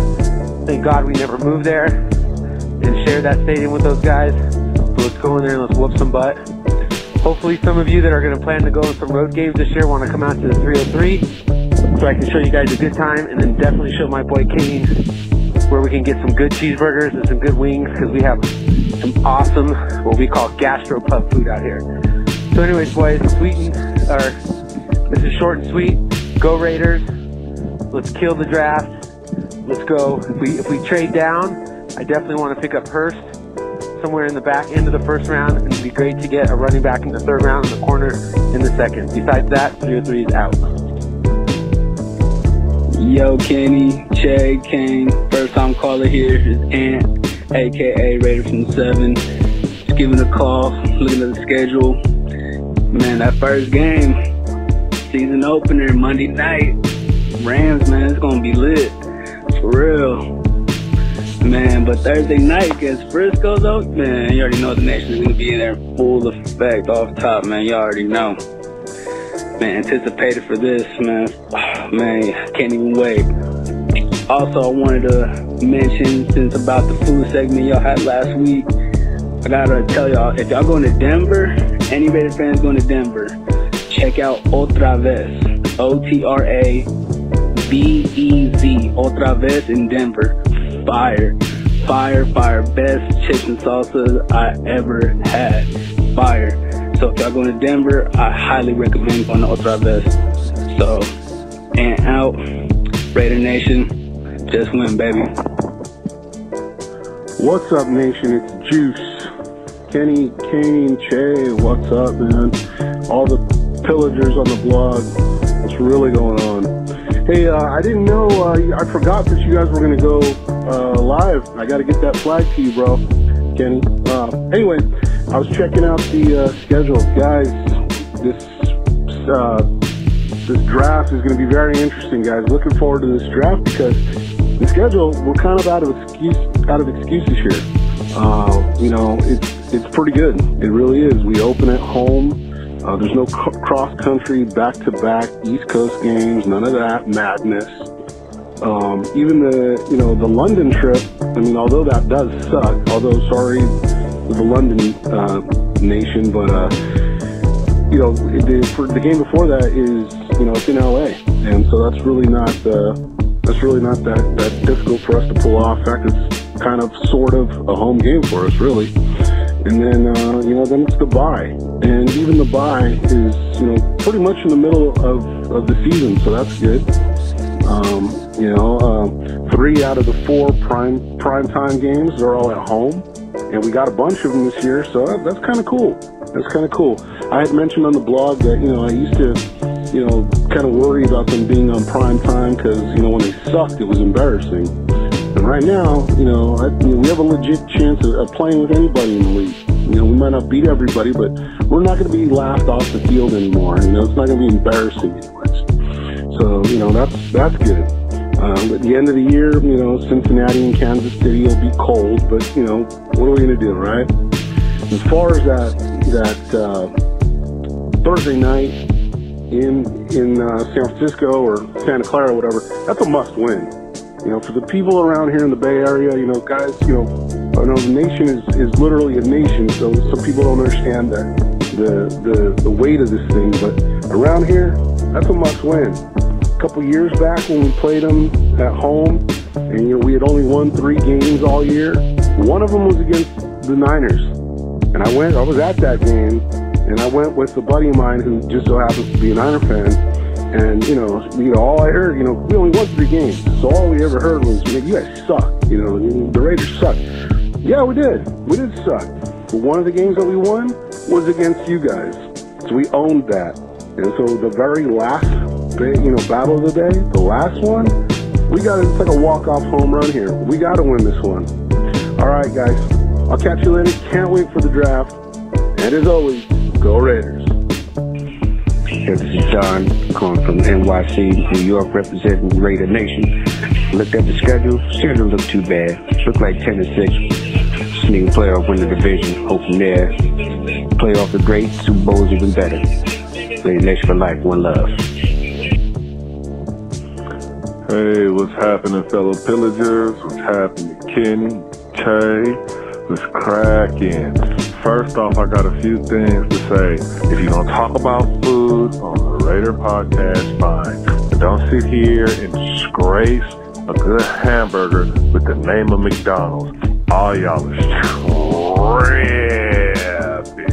But anyway, I digress. Let's get back to football. Look at the schedule. The schedule is pretty hot. I think that Marshawn, if you watch his little breakdown of the schedule, had it right, bro. We're learning a new system and all of that, and that's fine and dandy. Got new players. Oh, yeah. But the Super Bowl is possible, bro. No, we don't have no super hard schedule. Every team on there can be gotten. Shoot, I feel every team in the NFL could be gotten by the Oakland Raiders, to tell you the truth. But, yeah, man, I'm just saying. But let's get back to the point. McDonald's is not real food. Stop saying that. Stop eating that. Don't do that. And go Raiders. Oh, yeah, this is Jen again. I hung up forgot to say my main point. Just because everybody else let it slide, Stone Cold, honky, I still am going to find that ass. All right, now I said everything I want to say. Go Raiders. What's up, Raider brothers? It's Homer. I'm just a little bit excited about hearing that Marshawn is getting in great shape. I just think that guy's one of the most explosive running backs that have ever played in the NFL. Reminds me a lot of Earl Campbell. We get that guy going, he's good for 1,200 yards. I think this offense is going to surprise a lot of people. It's going to smash mountains, but it's also going to be very creative. We're going to have short plays and long plays. And I expect Amari Cooper to step up too this year. Everybody that doubts Derek wants to trade him. I'm just tired of reading that crap. Just stop. If he hasn't proven himself, why don't you go root for another team? They're Raiders. That means we are one nation, no division. I hope you guys get that. Gruden is here for a mission. To win Super Bowls, to out-scheme other coaches. And he brought in some great minds to help him with that, including our defensive coordinator, Paul Gunther. I'm excited to see the system that he's going to install, much like Mike Zimmer's. Quit with the negative stuff on the blog. Man, any of you guys that are married, your wives must get tired of that crap. You guys sound like little bitches. Have faith in the system. Have faith in the process. Raiders!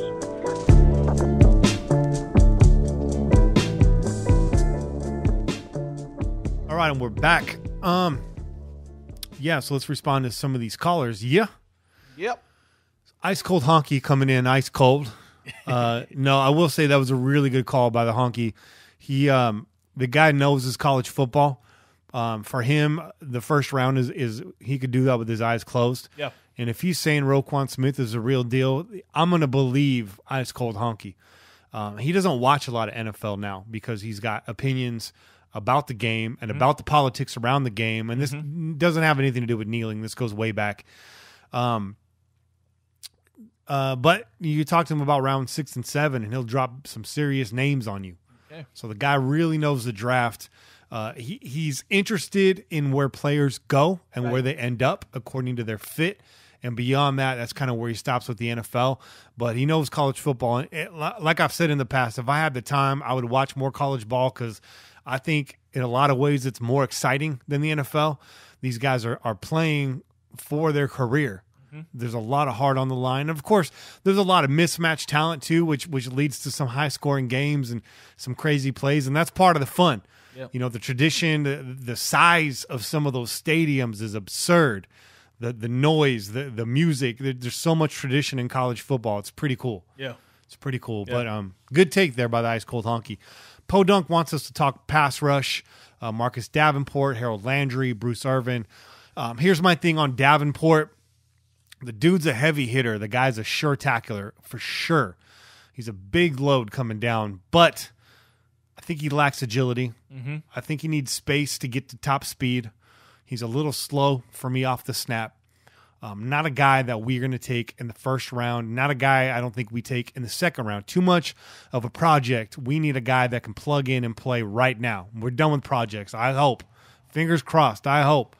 Harold Landry is a guy I really like. I was watching the combine. I got to watch one day of the combine. I got to watch the linebacker drills. He looked excellent in the pass coverage drills. Harold Landry looked really fluid in space. In fact, he's the guy that he had run the example drill before they started the official drill. So those guys know who to pick. They've been keeping their eyes on who they want to demonstrate those drills, and Landry was the dude. The thing is I think Landry's going to be a real good fit in a 3-4 scheme. Yeah. 3-4 is a real versatile scheme. You ask a lot out of your linebackers. So I don't think Landry's a pure pass rusher. I don't think he's a pure run stuffer. I think he's going to excel in pass coverage. And I think the 3-4 is a good fit for him. I don't think he ends up here, but I do like Harold Landry. As far as Bruce Irvin being a dedicated pass rusher, I think I'm not buying that 100%. Yeah. I think he's going to be pass rushing a lot of the time, but I do think you'll see him back in his normal, his native spot as an outside linebacker on this defense at times. I think it's going to be situational. I don't think he's going to be putting his hand in the dirt every single play. I think we're reading a little bit too heavy into that, but I think a great majority he will be. Yeah. And I'm all for it. I think he's a good combination of speed with Mac with the power and technique on the other side. And we saw 2 years ago what Irvin can do as a pass rusher, primarily in that New Orleans Saints game. I think he flashed real well in that game rushing the passer. As I believe he forced a fumble and maybe even recovered that fumble. I'm probably wrong there, but I think he had 2 forced fumbles that season rushing the passer. So I like it. I like that look, but I do think I do hope we get another edge rusher or another linebacker that can rush the passer in this draft. Obviously, if Chubb falls to us in the first round, which he probably won't, you draft that guy, and definitely, and you tell Irvin, hey, look, we know we said this, but we're going to ask you to kind of do both. So, do you have thoughts on any of those names? Yeah, I mean, I'm not big on any of those two that he mentioned, and I don't think that I think they possibly go early, and so I really feel like we would be looking at an edge rusher in the second or the third, not in the first. I don't feel that we would go there unless, like you said, it's Chubb. If Chubb falls to us by some miracle, then right. you take him. Right, but I don't think that's going to happen, and I think we'll go a different route, either DT or linebacker. You already heard my take on that. I like to go linebacker, but I feel like we wouldn't be looking at an edge rusher until the second or the third, possibly. And a name that kind of popped out for me just watching the combine, and then I went back and I looked at some of his film, and he looked really good, man. He looked really explosive. Of course, lots of guys look really good in the combine, so there's only so much you could take from that. You really got to study the film, which I haven't had a chance to do extensive work, but from what I've seen, a guy like Lorenzo Carter from Georgia. Oh, wow. I really liked what I saw from him, and I think he's a guy that will go late. I think he will go in the second round, somewhere in the second round, maybe even later than that, just because of what other teams are going to be doing, not because of the talent, just because of all the other names that are being mentioned in front of him, and because of what teams' needs are as far as quarterbacks and all that kind of stuff. You're going to see teams taking players earlier than maybe they're ranked just because of their need. So a guy like Lorenzo Carter, if he falls to us in the second, maybe even the third, if he falls, that would be a great pickup for us. I really feel like that guy has some upside. Okay. And I don't think that we've seen I don't think we've seen the best from him as far as what he did in college. I think he could be a lot more as effective as a pass rusher in the NFL. Yeah. All right, strong. We're throwing some names out there we haven't heard yet, so I like that. So let's move on. 303 Raider. I like your call, man. I agree with a lot of your takes. Primarily the way you want the draft to shake out, getting a corner in the second and getting a running back in the third, and then maybe going safety or linebacker in the first. I would really like to see it play out that way. Again, like I've said before, this is a deep draft for running backs, and you can wait on that. You're not going to get the best running back on the draft, but I think you can get a guy that you can work with and eventually plug in there, either be the complement to Lynch or the successor to Lynch in the next year or two. So I like the way that he has the draft shaking out. So I appreciate your calls too every day. Every week, 303. And then I guess just jumping ahead a little bit, have you ever been to Otra Vez? And do they have the best chips and salsa? Because I love the name, and Ant sounds like he knows what he's talking about. So yeah, let us know. 303. Let us know real quick. Yeah, but So Ant from the 7, Raider from the 7, Ant, I liked your call too. If we get out to Denver, we'll see what's up, man. Maybe you could meet up with the crew. That would be cool. The more the merrier. Would be a merry band of bandits. Say that 3 times fast. Juice, man, I see you in the YouTube chat, and I like your call. It's a good point. We didn't really touch on that with the schedule, but not a lot of back and forth travel this year. Right.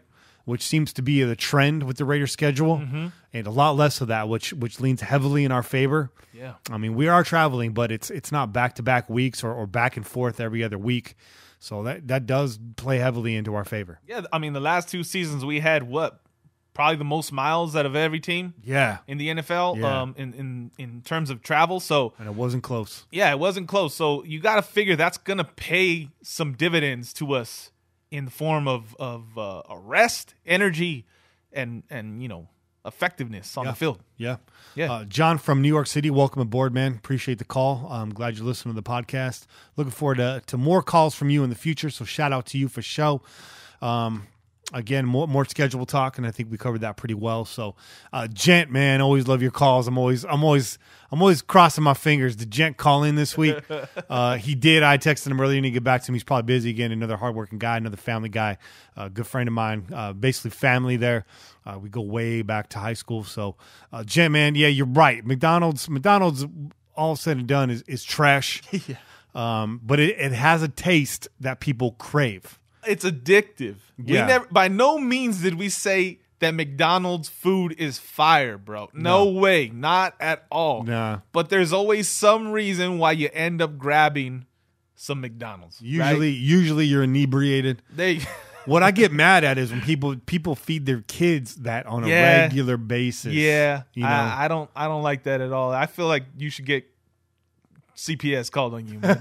Taking your kid to McDonald's every week, man. Tell me I'm wrong, Che, but when we were young, going to McDonald's was like a special trip. It didn't happen every week. It was the one thing that you always asked for. It was the one thing that you very rarely got. That was McDonald's, and that's good parenting, bro. I'll stand by their French fries. Everything else for me is questionable as far as food quality. Yeah, but it does have a taste people crave. Getting a fresh burger from McDonald's, if that's the itch you got, it will scratch it. But I'm proud to say I don't think I've eaten McDonald's in over 2 years. It'll scratch that itch, and then shortly after you feel depressed. Yeah, and then we'll be like, "Damn, why did I do that?" Then you'll have an itchy butthole about 2 hours later. And he fired on you, Ice Cold Honky. Fired on you. So shots fired. Shots fired. We got ourselves a little caller battle going on right now. Let's hope it keeps up because I think it's very entertaining. And then lastly, man, Homer, man. Like I said, we sit next to you at game day. On game day, tailgate with you every home game. Yeah, you're passionate. You're one of my favorite Raider fans I think I've ever met. You're just a really good dude, and you're my brother. You're a really good friend of mine that I met late in life, much like the rest of the Pillaging crew, much like the man that's sitting to my left right now. Hey. And I got a lot of love for you, man. And you're right about Marshawn. I think I'm more excited about Lynch this year than I was last year, and I was pretty excited last year. And I think it all played out actually pretty well considering the circumstances for Lynch last year. I know his antics weren't appreciated by a lot. I'm on the fence about some of them. I think some of them could be explained, but there really was no excuse for it at the end of the day. But very excited about Lynch. He and his interviews are short, they're sweet, and they're few and far between this offseason, but he seems excited. And I'm seeing him in like every training video. he shows up in. Every picture he shows up in. So he's grinding out there. Yeah. He looks to be in really good shape. Yeah, no, he's invested, man. That's the one thing that I think is key for us as fans. Yeah. That we want to see an invested Marshawn, somebody that wants to be out there, wants to be part of the team. And clearly, if he was willing to, renegotiate his contract and he's still playing for us, then I think that goes to show you a lot of people didn't see him coming out of last season, especially the way the season went. Right. Yeah. Everybody had him being let go, cut, traded, all this kind of stuff, him retiring again, whatever. And he's still here. He's still out there on the field with the young guys. This is another key point, right? He's being a mentor to these guys. Yeah. So say what you want to say about his antics, whatever. You like it, you don't like it. The guy is invested in the team, and that's key to me. I think that's the most important thing that we want to see out of our players, man. Absolutely, man. Absolutely. All you need is buy-in. It starts there. Everything builds off of that. And then I think Homer's take regarding the offense is spot on. I mean, I don't think Gruden comes in here with the same offense he had when he was here. He said in the interview with Albert Breer today, his scheme in Tampa was different than his scheme in Oakland. You scheme to the personnel you have. And of course, it's almost like been close to, I think, 16 years, right, since he's been in Oakland, somewhere around there.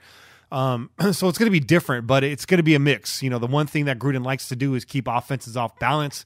He's got I believe it's the Charlie play, where you hit a team with a big play. Mm-hmm. You might hear Carr screaming Charlie. I don't know what the key word is, but that means hurry up and let's hit him with another one real quick. Right. And that was a trend that you saw in Oakland before, and that's just sort of a philosophy thing that I don't think changes. You can do that with any personnel, and I think he's real high on Carr being able to call things from the line of scrimmage. So look for some hurry-up offense this year.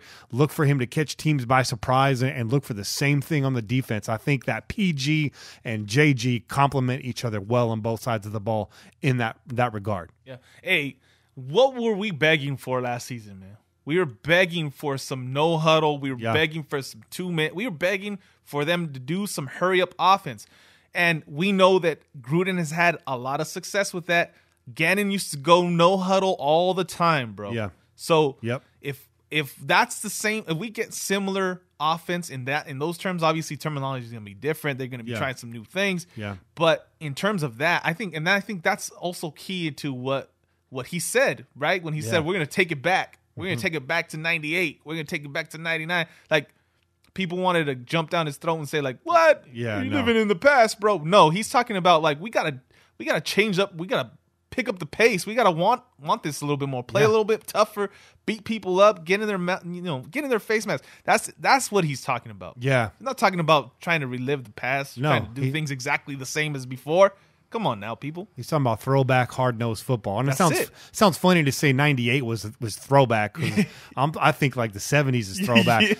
Well, but he's right, and I think he means in terms of preparation too, is this whole organization needs a real booster shot in the ass as far as getting ready for game days. So and then all the car trade talk stuff, we won't even entertain that. We're with you on that, Homer. That's just crazy talk. But definitely, I think Gruden values versatility, and the reason why is he wants to be able to do anything on the field at any time, no matter what package he has out there, because you just never know when Gruden's going to push the hurry up button and kick it into gear. So those were your calls.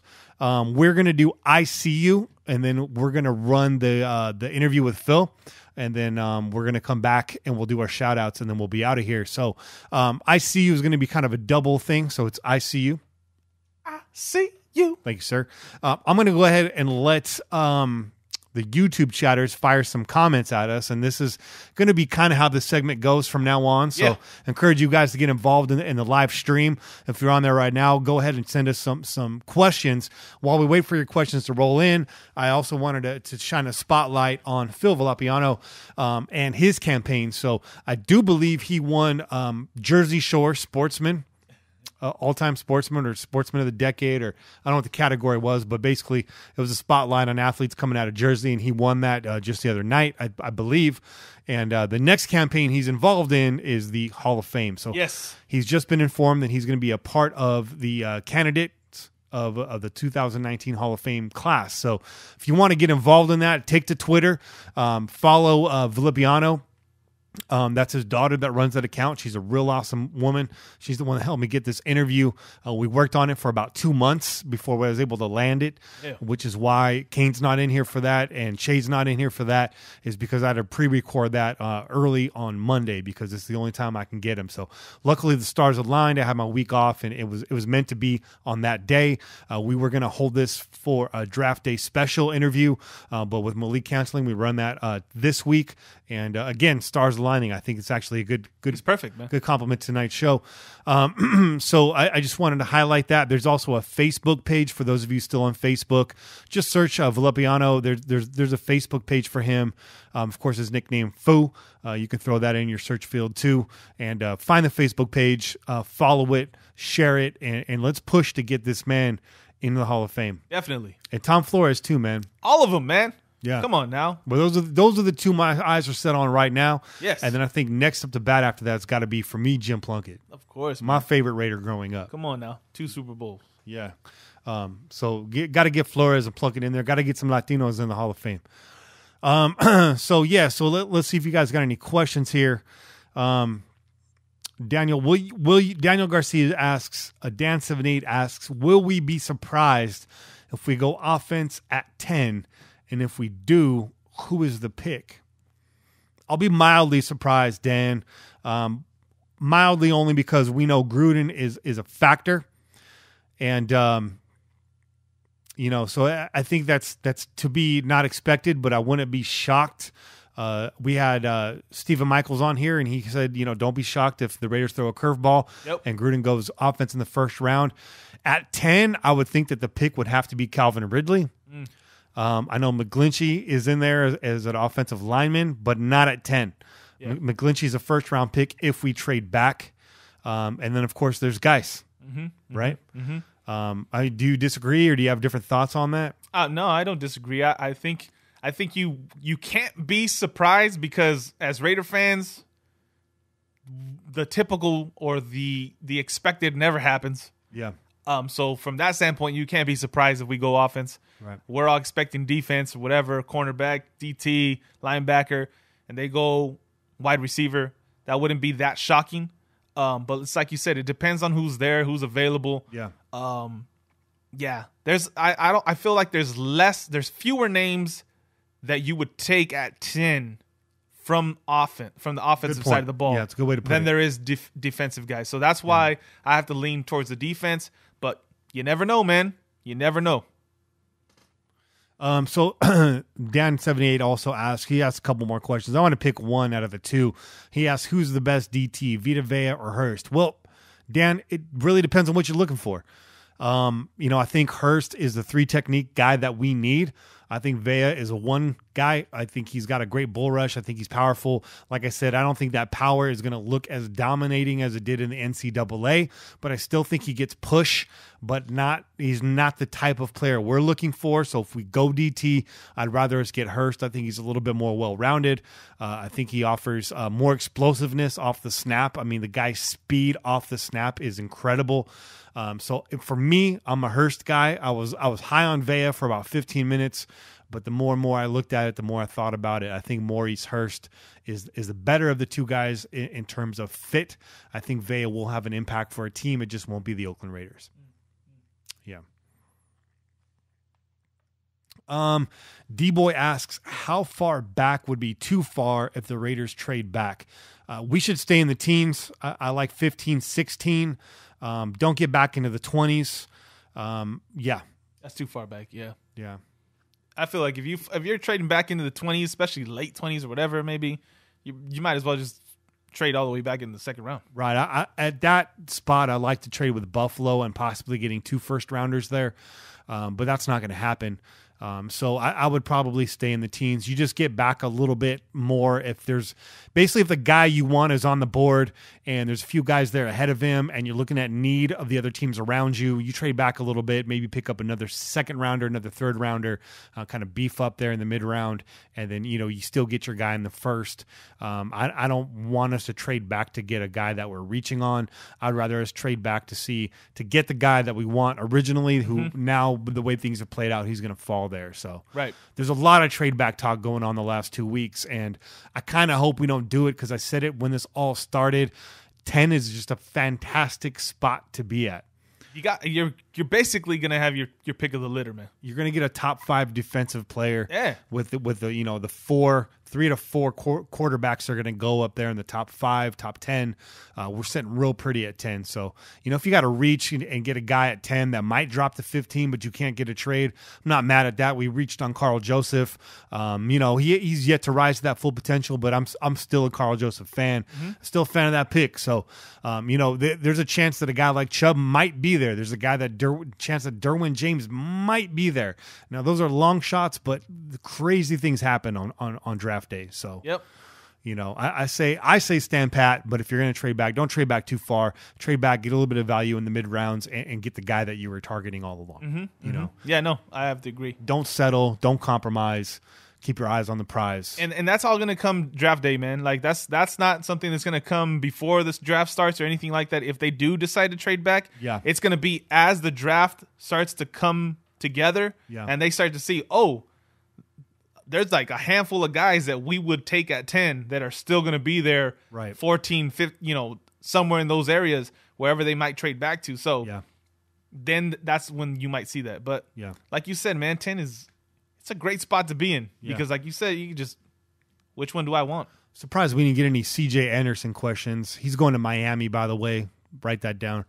Last question, Dan78 again. Thanks for all the great questions, Dan. Are the Raiders even considering signing Dez Bryant? No, they're not. That's not going to happen. No. We don't have much cap space. He's going to want a little bit more money. I think he will play for somewhat of a discount. I think Dez has heart. I think he wants to play in this league, but he's not coming to Oakland. We got Jordy. We got Crabtree. We'll see who gets that slot position. Not Crabtree. I mean, sorry, Cooper. Whoa. Yeah, no, I was thinking in the background of my head is you don't release a guy like Crabtree and pick up a personality like Bryant. That makes no sense. So, especially not after the season that Bryant had. Yeah.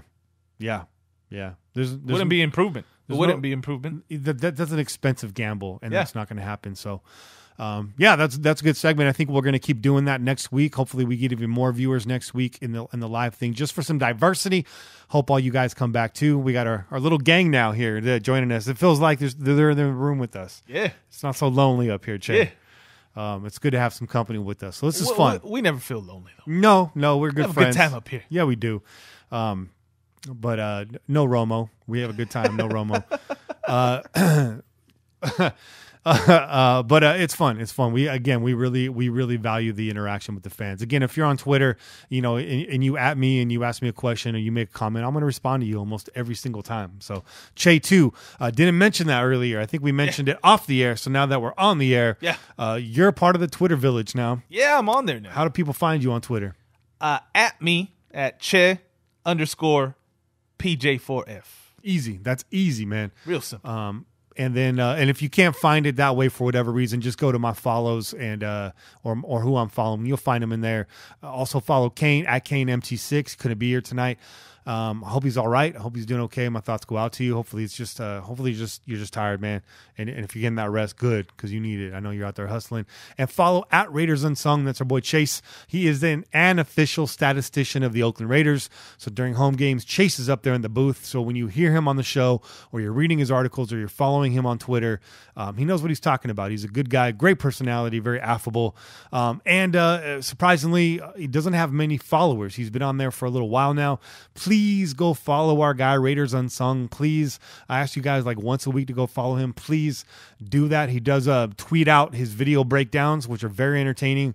And he retweets a lot of great stuff, a lot of good nuggets, in case you missed it. So follow him, follow the whole crew on Twitter. We're going to take a short break. When we come back, you're going to hear the interview with Phil Villapiano. And then we're going to come on to our shout outs and send you guys off. And all right, let's do it.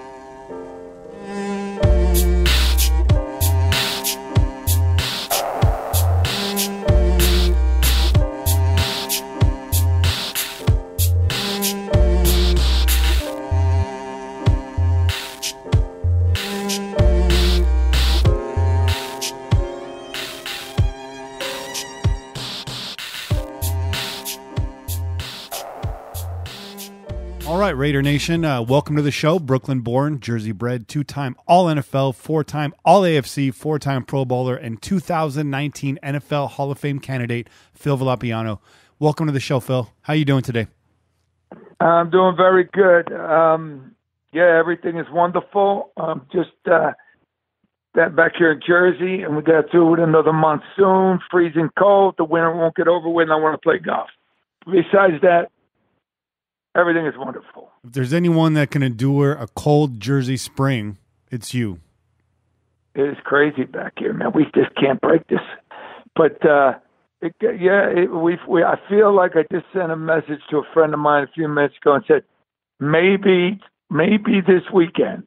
You know what I mean? So who knows? What's your? We're ready to go. What's your golf handicap, if you don't mind me asking? If you have one. Maybe. Well, it's a very pitiful 14 handicap. I used to be, like 10. Then it was 11. Then it was 12. Now it's going up by twos. So I'm up to 14, and something's the matter. But I just got brand new clubs, so I'm excited about using them. Well, as my grandpa used to tell me, probably not holding your mouth right. That was his best advice for me on the course. There you go. You're right. That could be it, man. I'll figure it out before too long. It was the same advice in the fishing boat, for what it's worth. But you got me by about 35 strokes, so keep it up. Oh my God. Okay. So we'll do that. And that's hey, listen. You go after the NFL. And then you cross 50. Your body's just not the same anymore. There's not too many games left for you to do. Right. How long have you been golfing? Well, probably since high school. Yeah. Let me think. I think, all my buddies, I always thought golf was kind of a sissy's game. And then some of my buddies got me to try it, and I got addicted. I've been addicted since probably junior in high school. Oh, wow. Yeah, there's nothing like getting out there. It's kind of like the whole world fades away in the background. It's just you and the course. It's while very frustrating, let's remind our listeners, golf is a 4-letter word. It is also very meditative. You're absolutely right. It could drive you nuts, but it's fun. And where else do you get? It's not like the guy's better than you. Like in football, you can get guys better than you. He's going to beat you up. And in golf, it's all up to you. Yeah. But why? It just drives you nuts when you stink for no reason, So, whatever. Another word of advice before we move on from golf is my grandfather used to tell me, we all start off as experts and we pick up bad habits along the way. And that's the story of golf, and it's a story of life in a lot of ways, too. Your grandfather's a pretty shrewd guy, man. I'm sure he's not around anymore, but that's pretty good advice. Yeah, he's not, but his voice lives on in my head. He's the guy in my head when I'm about to do something stupid. I can hear his voice in my head saying, "Kenny, what the hell are you doing?" And wow, that's kept me on the right path for some time now. So hopefully everybody has that person in their head. That's an important voice to have. That's very, very important. Good. You have one of those guys. So during your career, during your life, you've never been adverse to trying out new things. And I'm going to go all the way back to your high school career when you played running back and linebacker, and then lined up as defensive end when you played for Bowling Green. Can you detail a little bit how you got to the NFL and how you were drafted by the Oakland Raiders? Well, I think you got to have a lot of luck. Getting injured is the worst thing that can happen to you, and that could really slow you down. And I got all the way to my senior year at Bowling Green, and I'm talking to the coach, and some crazy guy comes flying off a pile right into my knee. And that was the only time I ever got injured. And it really hurt me for my senior year. I really wasn't as good as I thought I was going to have a great year, but, it just, I was hurt. So anyway, I finally, at the end of the season, I got through, got a couple of weeks to rest, and then I got invited to the Blue-Gray game. So I must have played okay my senior year. So then I got invited to the Blue-Gray game, and I was healthy, and I got to play pretty hard there. and then the Senior Bowl game, and that turned out to be pretty good too. So, yeah, it all worked out, and it just worked out because, you go to the right school, and I got to play a lot, and the coaches matched my mentality and let me hit and tackle people the way I like to. And it all worked out really crazily good. Mm-hmm. So, it's just, hey, how did I get to the Raiders? I played hard. I didn't get injured. Got lucky, got into a couple bowl games where they saw me play. And then I really showed off at the bowl games and made a lot of tackles against better players. So that, it all helped. But, looking back when I was a kid, I had a goal. My goal was to get in the NFL. I never lost sight of that because I just loved football. And, I said, oh, my God, if this could become a real job, wow. You know what I mean? Yeah. So that was my, a lot of people want to be a lawyer or a doctor or a teacher or something. I wanted to be a football player. And I ended up getting my dream. My dream came true.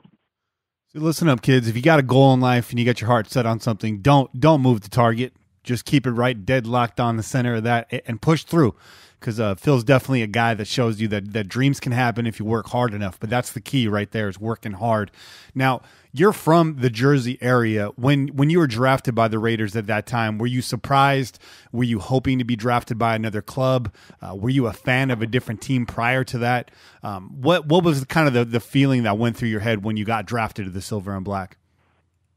Well, it was crazy because, the Raiders, being the typical Raiders, were probably the only team that would never contact you.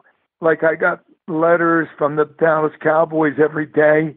We were right near Cleveland at Bowling Green, so the Browns were really all over me. Alex Webster, who was the head coach of the Giants at the time, guaranteed me I'd be a first or second round pick for him. So there were some teams, Cincinnati Bengals, another one, they really liked the way I played. And then I played in the Senior Bowl game and had a really good game at that level. So that after that, teams would call and ask how I am, and they'd ask just questions to get to try and know you. And the only team that didn't contact me was Oakland. But the funny thing, when I got done playing in the Senior Bowl game, I was walking off the field, and this guy came up to me, and I'll never forget his look. And, he was kind of like in the no man's land, so you knew he had to be important. And he had his white suit on and curly, kind of slick back hair. And, once I got to meet Al Davis, that was him. So he came up and congratulated me on my game right on the field. And then he ended up drafting me. But that's the typical Oakland Raiders. They would never let anybody, they just did everything was kind of secretive, So all in all good. And, the way it worked out was just fantastic. I mean, when I went to the Raiders, I thought I had a good college team to play for. The pro Raiders were so much more like what I like to play like, Yeah. Just turn me loose. And they did it. That was perfect. That's one thing that the Oakland Raiders have always been good at is bringing on hard hitters and letting them do what they do best. Now, there was another hard hitter taken by Oakland in that draft. He was taken in the first round. Do you want to remind us what his name is and maybe tell a little bit about what your relationship with him might have been? Oh, yeah. Well, that was Jack Tatum, and Jack Tatum was probably the one of the best football players I've ever seen, especially a defensive player.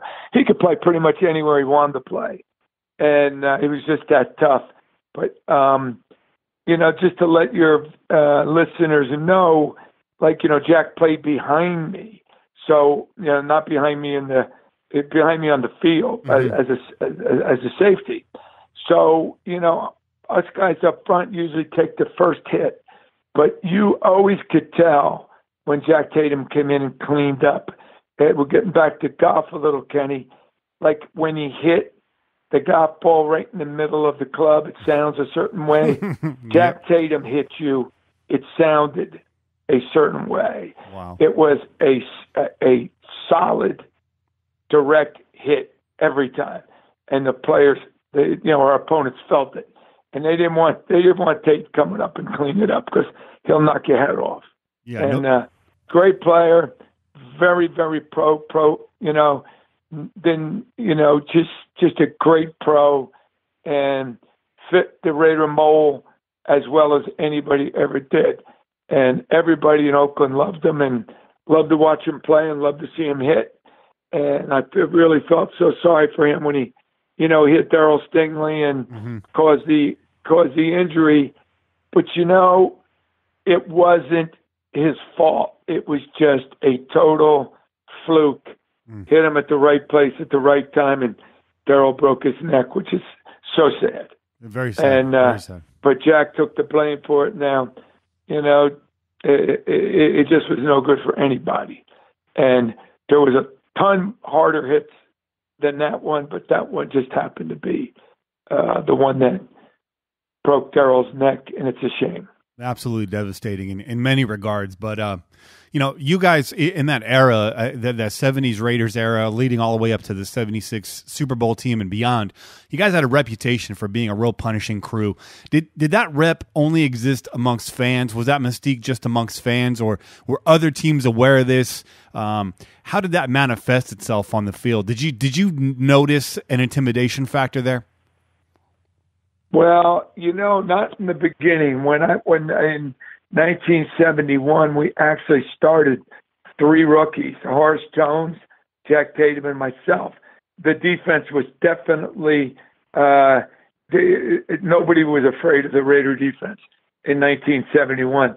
But it didn't take very long before Al brought in, Otis Sistrunk, which helped out quite a bit. He was a punishing guy. And, the guys were getting old, and the new guys, Horace Jones, these guys were good, and they were young and could run and hit. And with coaches like, John Madden, and owner like Al Davis, and our particular linebacker coach, Ray Malavasi, was a defensive coordinator. I mean, hitting, if you didn't enjoy hitting, you weren't going to ever see the field. So they put the right 11 guys out there. And then when the right 11 guys are out there and everybody's making tackles and you're winning games, it didn't take long before we got ourselves a reputation.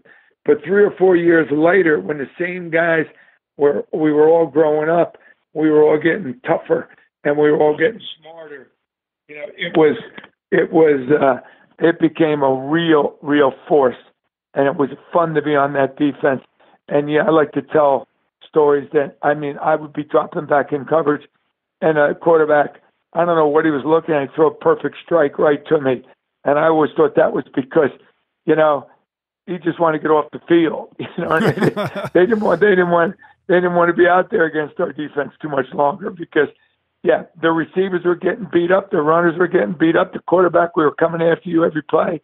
And a lot of times, when you're playing the Raiders, it sounds crazy, but I almost think teams didn't want to play that Sunday. They say, okay, we'll lose this one and we'll start again next week. Crazy, but that's the way I felt. Just get out of there alive, as it were. Exactly. So back in that era, it was definitely a different league, and players would oftentimes take extra measures to impose their will, measures that would possibly incur a fine or a suspension in today's game. What were some of the techniques that you and your teammates used, if you don't mind sharing? And I got air quotes around techniques, but if you know what I'm getting at, what were some of the more punishing methods that you guys would impose? Well, it's not methods or anything like that because you have a split second to make a tackle. And when you make, and I've used this, I've told this to people and they laugh at this, but I tell people that when you make the perfect tackle, you and the running back, neither one of you get hurt. Neither one of you even feel it. It's like you wrap them up, you pick them up, you lay them down. But it all happens in a split second. Now, in my 13 years, that probably happened 20 times that you make the perfect tackle. You never make the perfect tackle. So sometimes you're tackling with your head, sometimes with your arms, sometimes you throw your body in there because somebody's holding you and you just pull and dive in away at somebody. There's a million ways of getting people on the ground. You can cut their legs out from under them. You can, back in my day, you can grab them by the throat, with your arm. I used to like to call that the rake, and I would just take my right arm and blast them right in the throat. And that was a kind of a vicious tackle, but it didn't hurt me. It only hurt them. So I didn't care. So it was, there was a lot of, and like in a Jack Tatum situation, he would just come up and hit you with his face. And, that would be, that was the way of getting the guy down. And you would do things. You certainly never wanted to hurt anybody, but you had to hit him as hard as you could. And if somebody got hurt, so say la vie. So you just played on. But, I didn't ever cheap shot anybody. Like right. Somebody had their back turned to me, clip them or hit him in the back of the neck. Never. No. But, man, if you're running at me, you're getting all I got. As crazy as it may sound, I make tackles on one leg, coming off the ground. It's just how you have to make them. The pro football, there's not much time to decide how you're going to tackle somebody. But then again, out of, let's say, you make 300 tackles a year, times 13 years, it's a lot of tackles. Maybe 20 of them were the way they teach you. That's great. It's great input. And you wouldn't hesitate to put that arm cast on him if you needed to. Well, yeah, you had to protect yourself. It was those face masks. If you smash take your arm and throw it into their face mask, it hurts. Mm-hmm. But if you got a cast on, it doesn't hurt. So we protected ourselves. So with this sort of hard hitting mentality and the rough nosed sort of image you guys had that created so much success for you and so much opportunity and really helped build the foundation of the Raiders mystique that still lives on today. Along the way, you guys have created a lot of rivals. Now, if the average person came up to me on the street and asked me, who's your rival, I would pretty much list off the entire AFC West. Bay Area fans here would also list the San Francisco 49ers. But in reality, it almost seemed like any team you guys came across was a rival. The Pittsburgh Steelers were a major rival with all of your appearances you guys had in the playoffs. Who do you think amongst that whole group of teams was the greatest rival to the Silver and Black in your era? Well, there's no question Kansas City is the team that we hated the most. And even though Kansas City fell off around 73, 74, Len Dawson retired, Pogulak retired, they had a tremendous 67, 68, 69, 70. Man, they were carrying the AFC for a while. But when they fell off, the Raiders kind of took it over. And then, lo and behold, here comes the Miami Dolphins, which was another very, very tough team to beat. And then the Steelers played a lot like we did. Mm-hmm. And so then everybody loved to see us play the Steelers because, it was two great defenses playing each other and a slugfest on offense, too. I mean, our offensive line, big and strong, defensive line of the Steelers, Joe Green, Ernie Holmes. These guys were big and they were nasty. So, yeah, the Steelers kind of took over when the Chiefs faded away. But if you watch even coming this season, there's nothing like Chief Raider Day. It is a division game, and it is nasty. And no matter anybody can win it. And, the Raiders, as bad as they played last year, probably played their best game all season tonight against the Steelers with a couple overtimes. And it was fun. It was really fun to watch. Not a couple overtimes, but whatever they called it. Yeah, overtime. The timeless victory there. I had the opportunity to be at that game. Probably the most memorable moment for me as a Raiders fan was being in the stadium during that game. It was just electrifying, and I don't care who you are, how many games you've watched, nobody's seen a conclusion like that to a game. So it was definitely electrifying. Yeah. And you're right, that Raiders-Chiefs rivalry lives on. I also had the opportunity to go see a game at Arrowhead last year, and that was quite the experience as well. Probably our worst our worst performance of last season. So one big it was high. terrible. They went there and laid down. Yeah. This is a real problem I got. And, as much as I love Jack Del Rio, I don't understand what happened to that team near the end of the season. I hate to say it's the head coach, but that the head coach is the guy that's supposed to, get him out there and get him to play. Mm-hmm. This Raider team quit. And this Raider team had I think somebody, in my opinion, has got to go, is Marshawn Lynch. I've never seen a man take a team, and I blame it on him as a leader. Yeah. Took a team and ruin a coach and ruin team camaraderie the way that guy did last year. Sitting on the bench eating a banana. If I was a linebacker, he would have had a problem at that time. And I don't care who was watching. It was disgusting. And I've never seen a Raider team allow that. I've never seen a Raider team play so bad after that. So I just, want to forget last year, and I want to think that they better, and Al Davis had a wonderful way of picking up guys that had problems on other teams.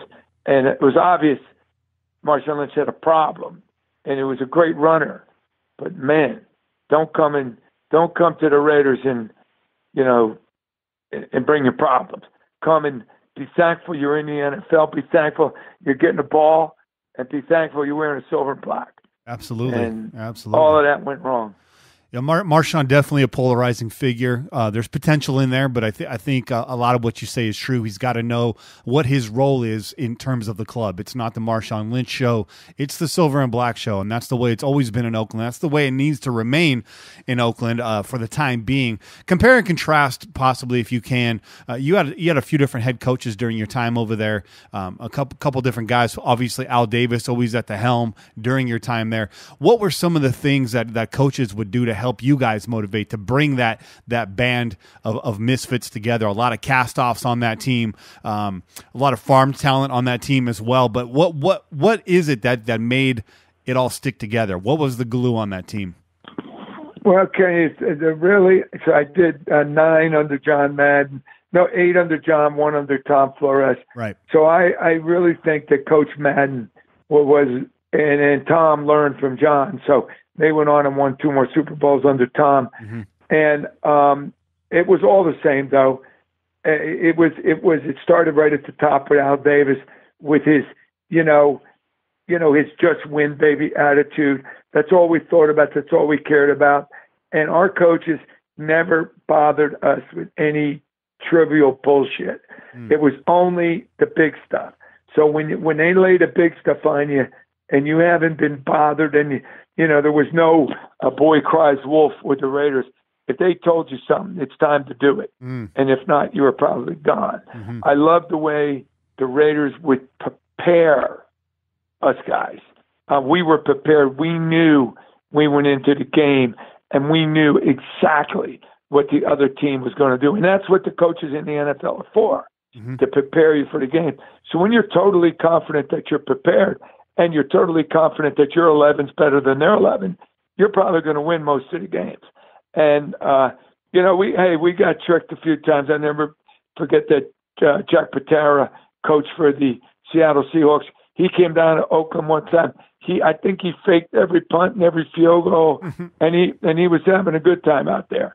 And, it's tough to prepare for that. Yeah. But in the bigger games where we needed to win, we knew we were prepared. We knew that Al Davis, if there's somebody outsmarting somebody today, we're outsmarting them. And we had the confidence that that's the way it was going to be. So I think our coaches did the job. John Madden let his assistants coach, and John took care of the big picture. And that's, the big picture meaning winning on game day. And, we've never doubted our game plan, and we never doubted that we were better than the other team. So that was our attitude. And I love that. I love that attitude. I love going in. I mean, let's go back to golf, Kenny. You're going out there and you could beat the guy. It's fun. We knew we could beat, pretty much anybody. Yeah. Some days we'll be a little tougher than others, but that's the way the Raider coaches prepared us, and that was fun. And now you got a guy like John Gruden, a bit of a throwback himself. He's a hard-nosed guy, believes in preparation, number one. Yeah. He's back in the fold now. No, I've heard stories that Gruden's actually flown you in for locker room speeches in the past, and I'm also hearing that he might be leaning on you again a bit this season. Do you have any plans to come out here and help motivate these players and get ready on game day? Well, I would certainly love it, and I was one of the first guys to congratulate John. And I love John. I love the way he coached. I love his intensity. He brought me in a couple of times when he was here, and to talk to the guys. And one of the times was in Pittsburgh. One was in Oakland, and we beat the Jets.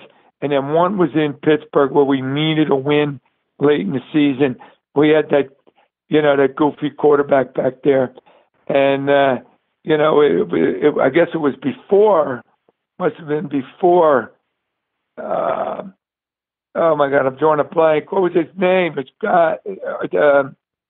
great guy from Philadelphia area, quarterback. Come on, Kenny. Cunningham? No, that's too late. No.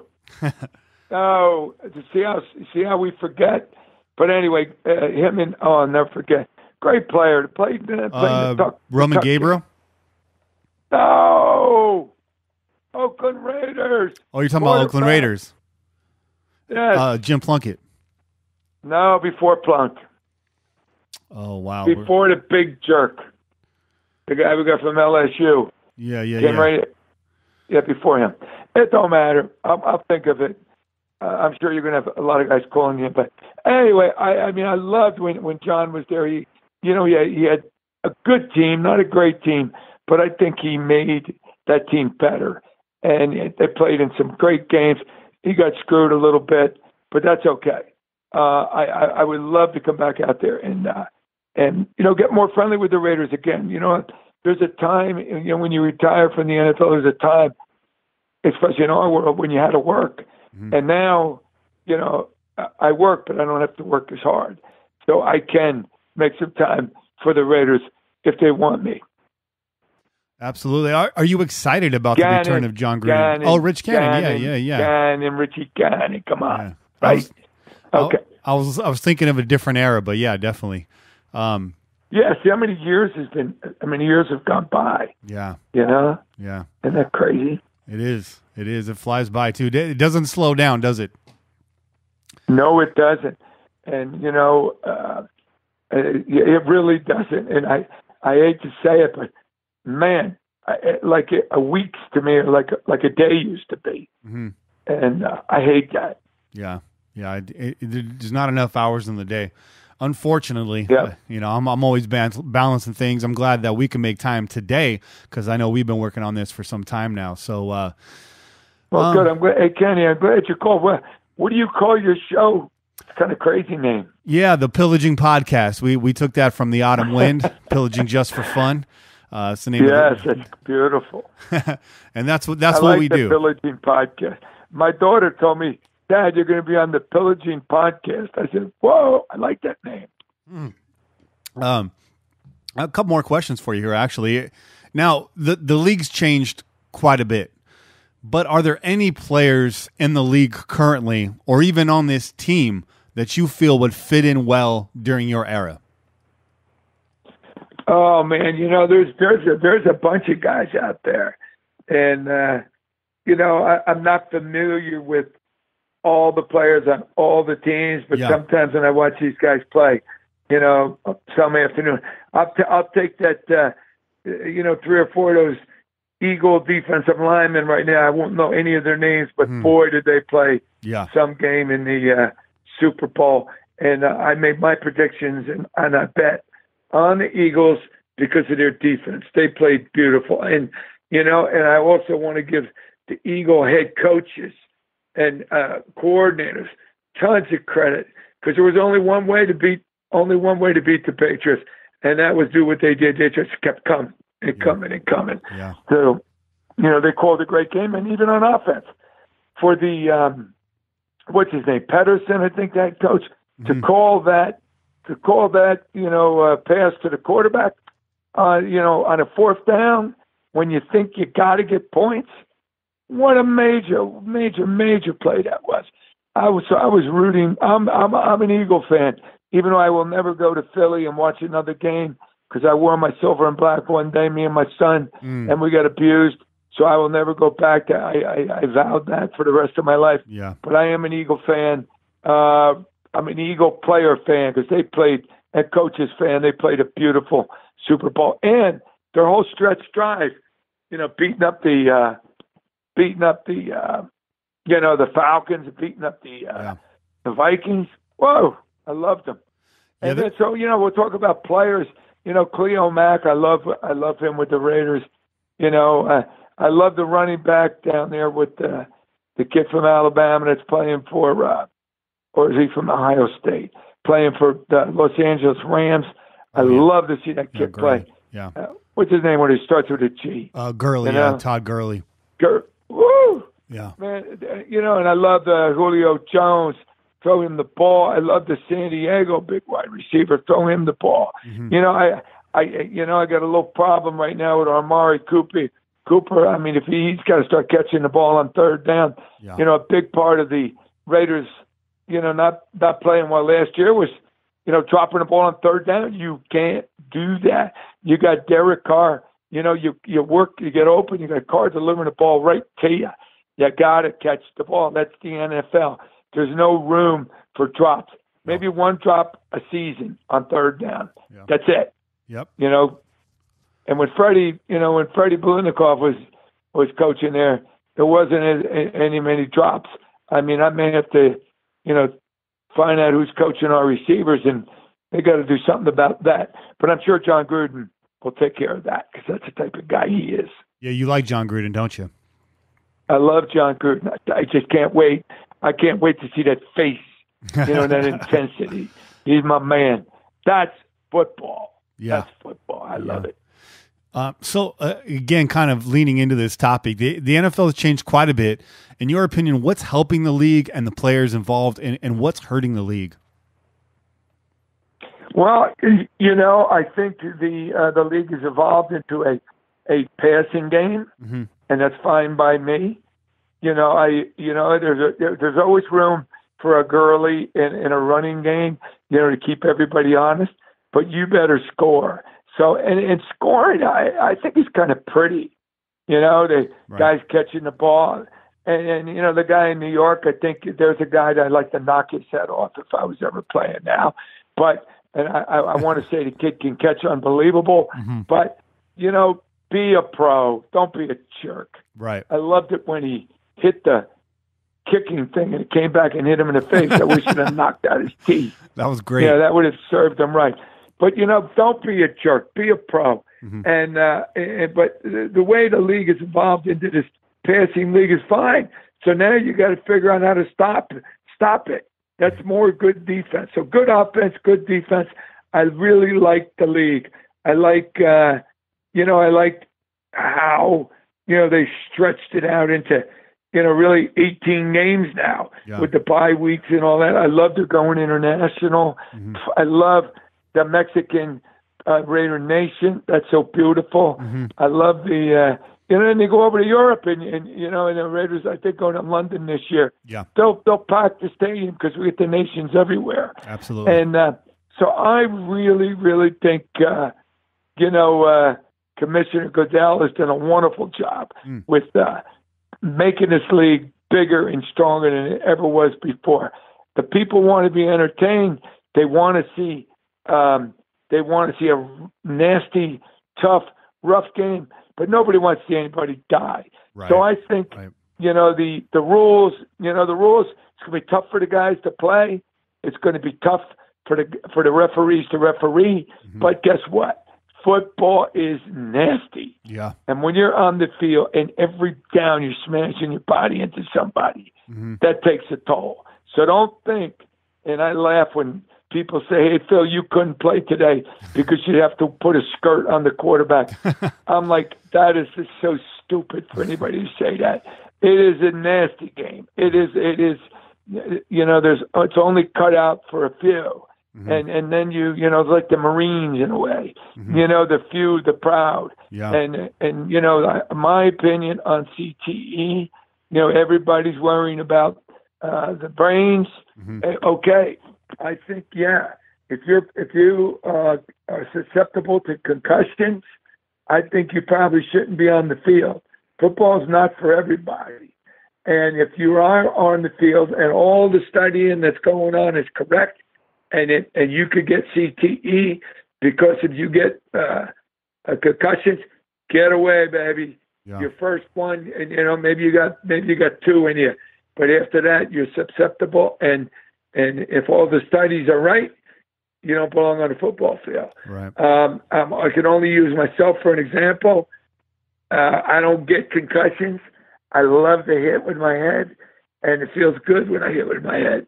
So I don't worry about it. I don't think I'm going to be one of these guys that's ever going to get CTE. If I do, Kenny, I want you to remind everybody of this interview because it would surprise me. I think me and about 99% of the players do not get concussions, do not get CTE.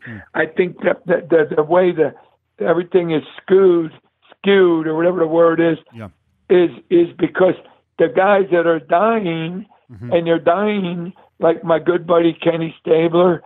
When you die and you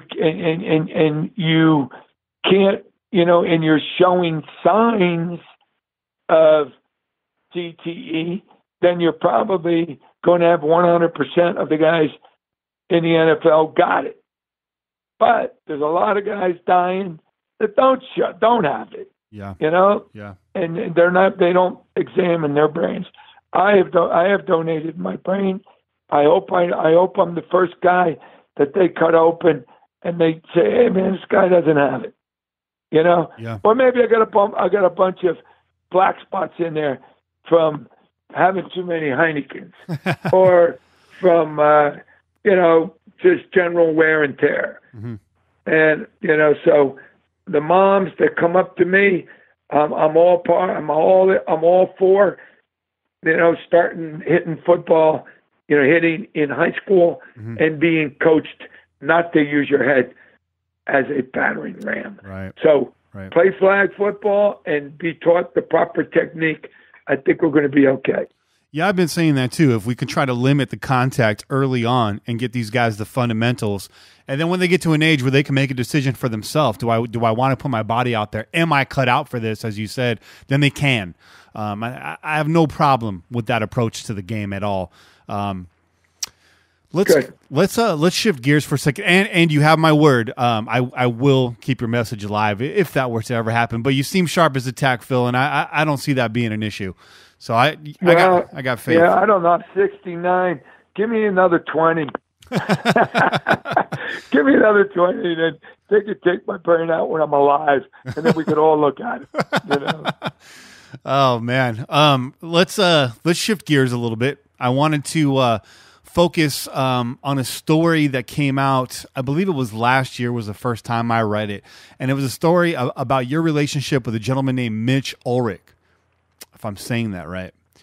And it was a gentleman that he had lost his ability to walk in an accident, I do believe, a spinal cord injury. Yeah, he dove into a swimming pool, and he went head first and snapped his neck. So you served as inspiration or the catalyst for inspiration to get him on the right track and working towards walking again. Do you mind sharing that story with us? Sure, Ken. Well, what happened was Flutie versus Gannon. It was the week after 9/11. They called off, I think you remember, 9/11 on a Tuesday. They called off the NFL on that Sunday. The following week, I just so happened I had a box in Oakland. I was bringing a bunch of customers. The game got over. It was wonderful. And Gannon beat Flutie. And they scored 53-49, some crazy score. It was a great game. Going through the parking lot, everybody, going back to the cars, everybody was excited.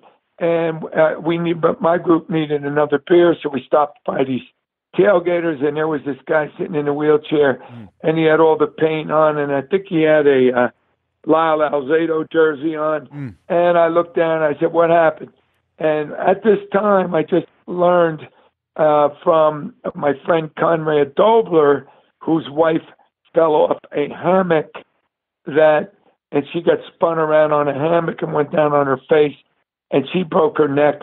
But she was working out full go because her and Christopher Reeves were friends, and Christopher Reeves had already done his neck in a horseback riding thing, I believe, and they were saying they were going to walk again because they, what happens sometimes when you get paralyzed, and the theory is if you did not snap your vertebra, you did not snap your spinal cord, and you only jammed it, you can walk again.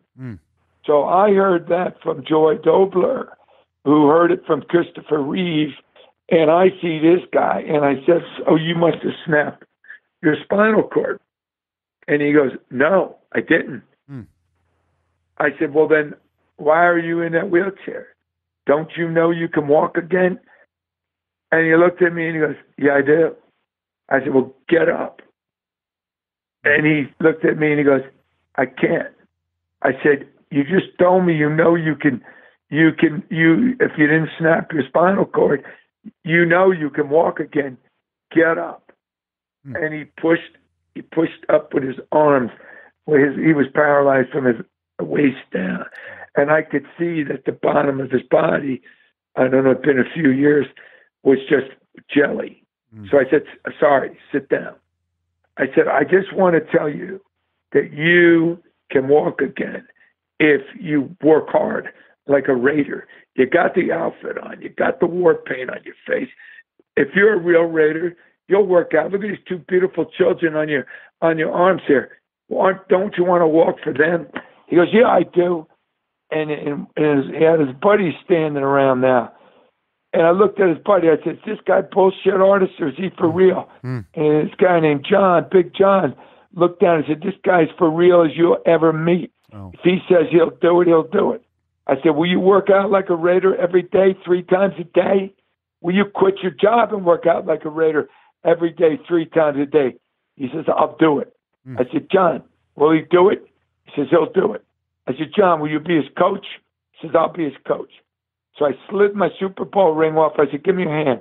And I slid my Super Bowl ring on his hand. I said, give this back to me when you can walk. And I left. And he started screaming for me, yelling for me to come back. I turned around and said, give it back to me when you can walk. John, you're his coach.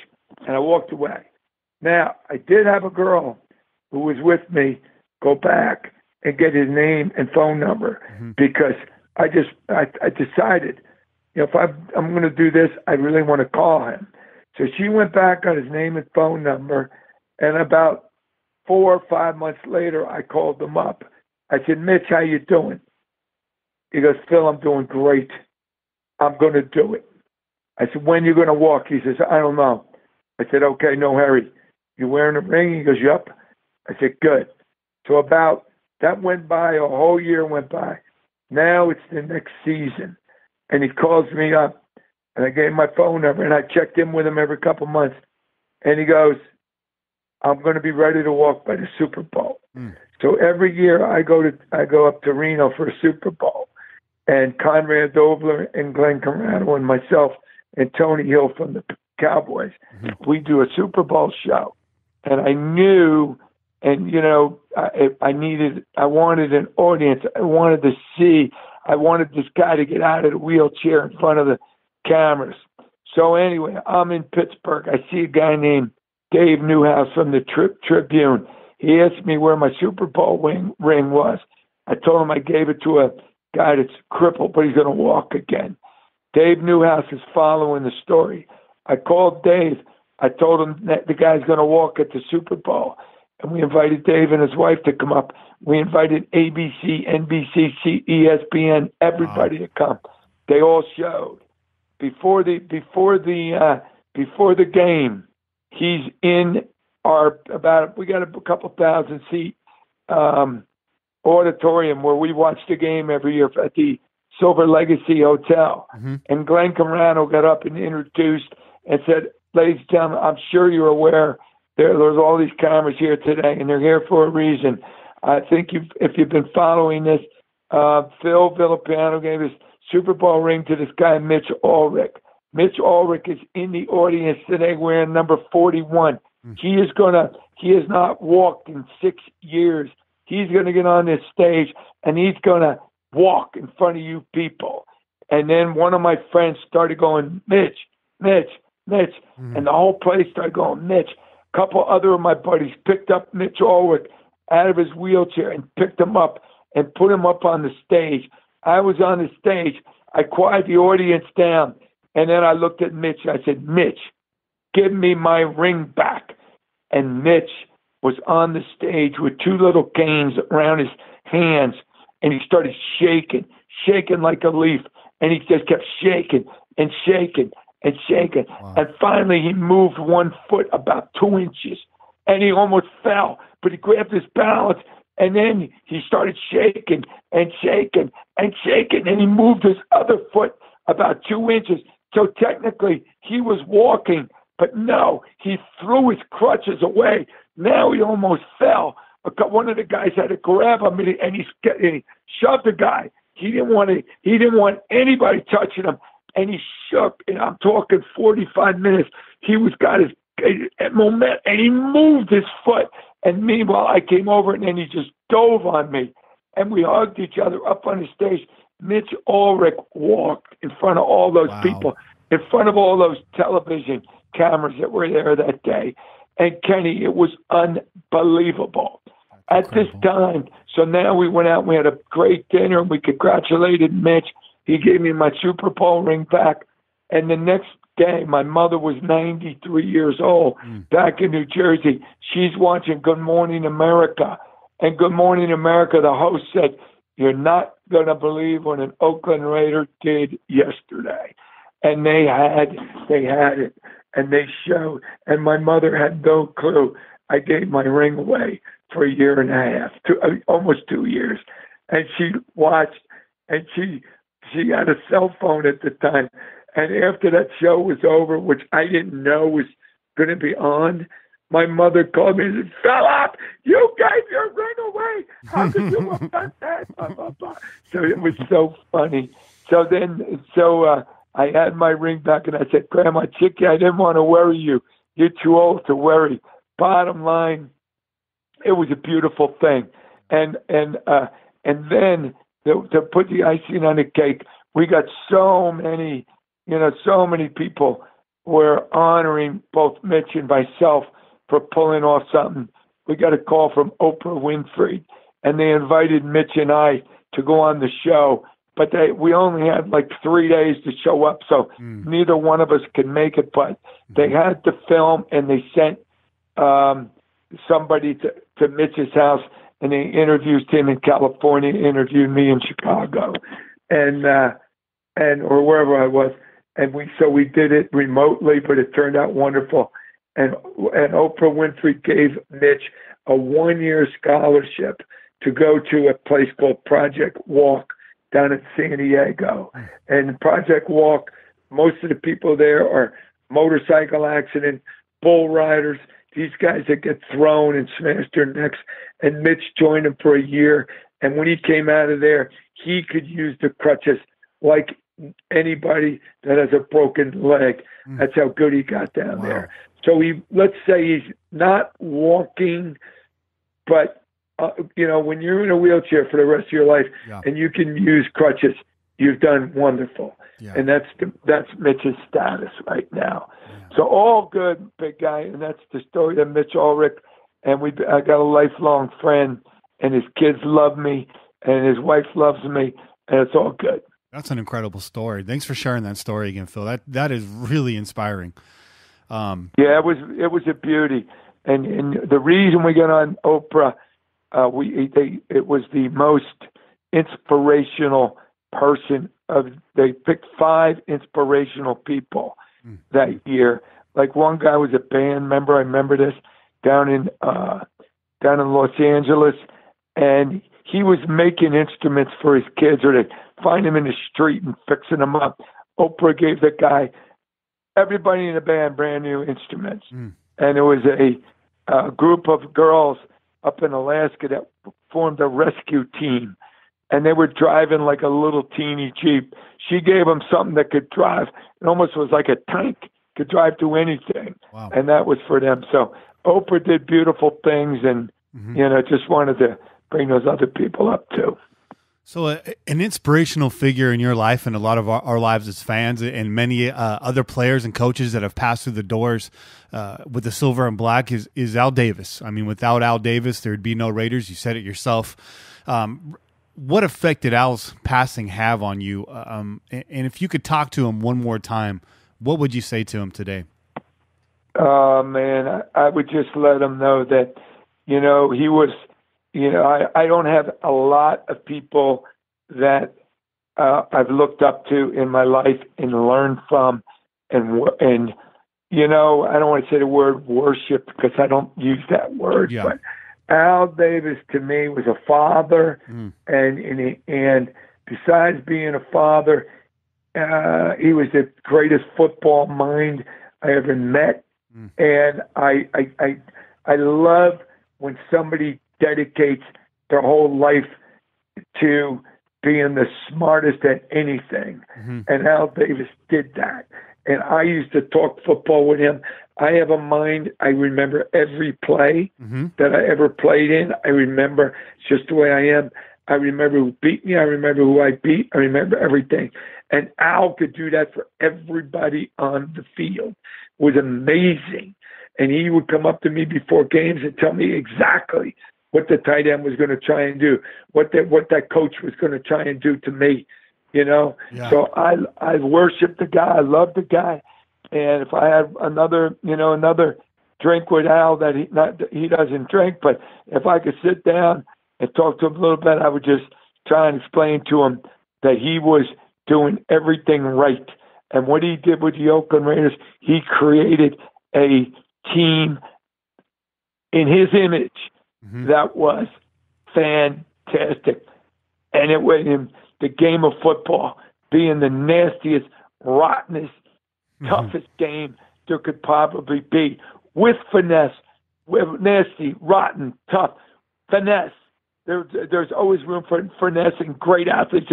And what he did was he grabbed football, analyzed it, and helped me be better at it and understand it more. I loved Al Davis. I loved playing for him. And I think in my life there's been some divine intervention. God helps me. I don't know why, but he always does. And putting me with Al Davis was one of them. Putting me with John Madden, putting me with Don Shinnick, putting me with Ray Malavasi, putting me with the Raider players that were my teammates.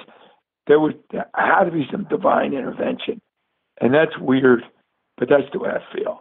And I thank Al for that. And I thank John for that. And Tom Flores for that. Tremendous. And then when I got traded to Buffalo, and Al called me up and said, Phil, at this point in your career, this is a wonderful move for you. And lo and behold, I had 4 great years in Buffalo, just as he predicted. Wow. And if I would have probably played 5 or 6, if I wasn't crazy, man, went out and had to be on the special teams, and guy ran through my knee because I was doing some stupid stuff out there. But anyway, Al was totally right on that call too.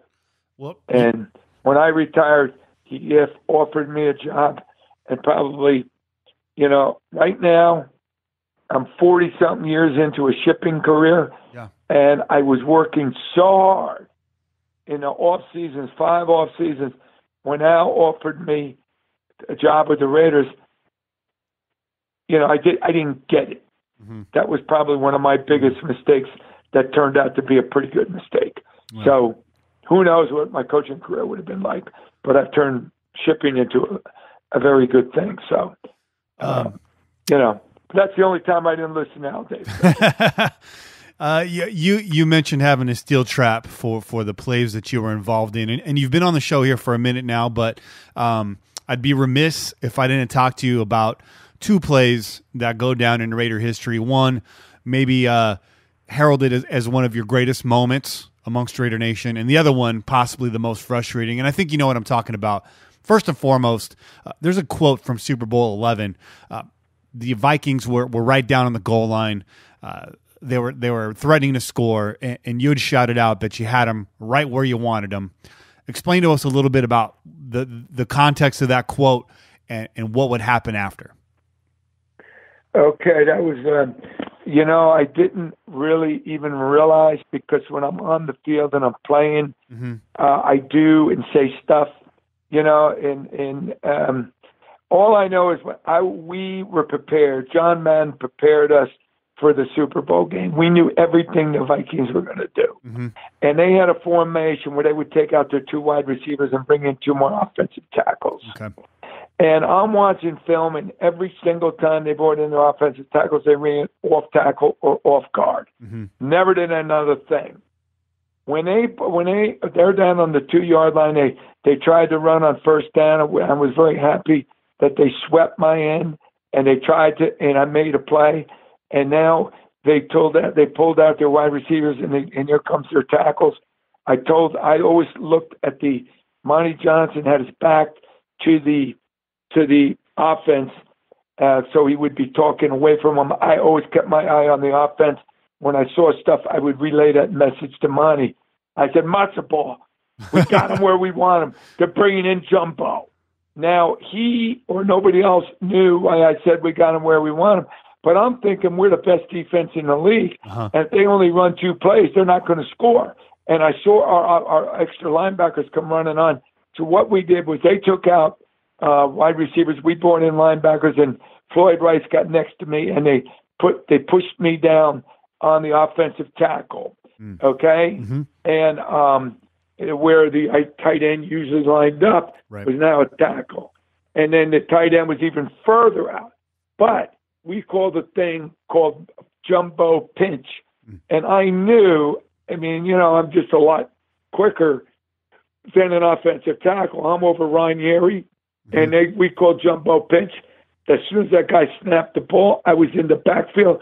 I saw Tarkenton handing it to McClanahan. I stuck my face in there. I knew I timed it up with a ball, my face, and McClanahan's body all hit at the same time. And I was pretty sure that ball came out. I could tell the way McClanahan was trying to struggle for the ball, so I locked him up. He wasn't going anywhere. And Willie Hall dove over the top. He blitzed from Ted Hendricks, and Willie blitzed from the other side, and Willie saw it and dove on it. We got the ball. We went down the field. We scored, and we broke a 0-0 tie. And, John Madden came over to me on the sideline, and he goes, "Hey, Phil, you okay?" This is before, we scored. Now we're going to kick off. He says, "You okay?" And I said, "Yeah, Coach, what's up?" He goes, "Tate said you yelling, we got him where we want him on the goal line." I said, "Coach, we did." And John just walked away and laughed. Now, I never thought about it again till John wrote his first book, and he put that in that story in this book. And he said in the book, and he was making a point that, he talked about his defense and how we thought as a defense. And he put that story in there. And when he came up to me and he said, "Kate says you're screaming, we got him where we want him on the goal line." And I said, "We did." John knew that I could make tackles, but John didn't care about making tackles. John liked the idea I'm screaming, we got him where we want him, because I thought we did. And because I thought we did, I could make that big play. And that's a thing that Coach Madden appreciated. You understand? Yeah. I get paid to make tackles. But people that think like that on a goal line are rare. And those are the guys you want on your team. And that's what the point in John's story says, anybody can make a tackle. but not anybody could think like my linebacker thought. You understand? Mm-hmm. So that what made me. It was a big play. Yeah. Oh, wonderful. Big play. Great. I do that tomorrow. Mm-hmm. But for somebody recognizing the way I thought, that is what turned me on. And definitely goes back to that just win baby mentality against all odds, right? By any means. I guess on the flip side of that coin, this is a play I'm sure you've talked about plenty of times. Franco Harris catch, the immaculate reception. Was this a catch? Was it a legal catch? You were hit from behind pursuing the receiver after that catch. Was that a legal hit? What are your thoughts around this play this many years later? I know that's still got to linger for you. And you guys got to go on and win your Super Bowl after that. But what were your feelings that day? What are your feelings about it now? Oh, Kenny, it's crazy. I tell you a whole bunch of things. Mm-hmm. First of all, let's do the play. Okay, it's 4th and 22. It's snowing out. They stand no chance of getting a touchdown. You know, even if they completed the pass, there wasn't enough time for them, to go, unless the pass was a 90-yard pass. But we get in the huddle. We said, one thing I yelled to everybody, no penalties. No penalties. And everybody seemed to agree. Uh-huh. So anyway, the ball's thrown to Fenci Fuqua. If Jack Tatum comes up and knocks it down, it's over. Yeah. If Jack Tatum tackles him, it's over. But that's not the way Jack Tatum played football. Mm-hmm. Jack came up and drilled him right in the back. And, if you want to talk about a penalty that the Steelers never talk about, now that you got the new cameras, Jack hit him about, split second before the ball got there. Right. So he probably made the third penalty of the play. The first penalty of the play was the offensive guard grabbing Horace Jones. The second play was the offensive tackle grabbing Tony Klein. So there was 2 holding calls on the line of scrimmage that weren't called. Then the ball gets thrown downfield, and it definitely hit Fuqua and definitely bounced right over my head. And Franco definitely caught it. But then I definitely could have made a play, but the guy McMakin dives in the back of my legs. I didn't go down. I tried to not go down so I could make a play, but Franco was gone. And then he goes in down. So now John Madden is the only guy in the whole stadium that understands offense to offense. So it definitely went offense to offense. If there was no holding calls, then Tatum should have never got a call. And then, there was no clipping call. And it went definitely offense to offense. Now, did Franco trap it? I was right there. Yeah. And I saw what happened. Now, he didn't trap it. Okay. But now, 40 years later, I'm telling him he did.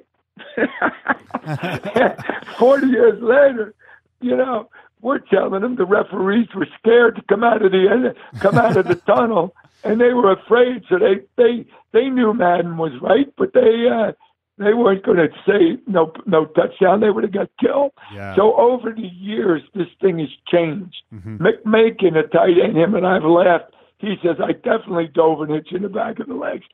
But you didn't go down, so you were stupid. I'm telling Franco, he was loafing on the play because I left him because he was running so slow. But then when the ball hit him, he took off like a jackrabbit, which was smart.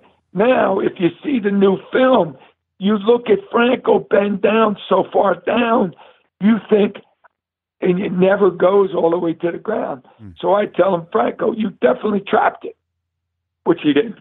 But anyway, we have a lot of fun with it, Kenny, and it was a frustrating play, but it was the way football. You get the bounces sometimes. We've gotten crazy bounces. Down at San Diego, snake threw the ball on the ground. We push it into the end zone. Mm-hmm. We get Sugar Bear Hamilton hits Kenny Stabler in the head. It was a penalty, but not a lot of refs would have called it. Mm-hmm. So we get a first down. Kenny dives in the end zone. Kenny flips the ball into the end zone, and Clarence Davis catches it against the Dolphins to stop their streak. You know, we had a lot of good plays too. So, hey, the Immaculate Reception to me is a lot of fun. Franco and I, we've done it a million times in person together, reenacted it. We tell more lies than you wouldn't even know that existed. So anyway, listen, 40 years later, it's okay.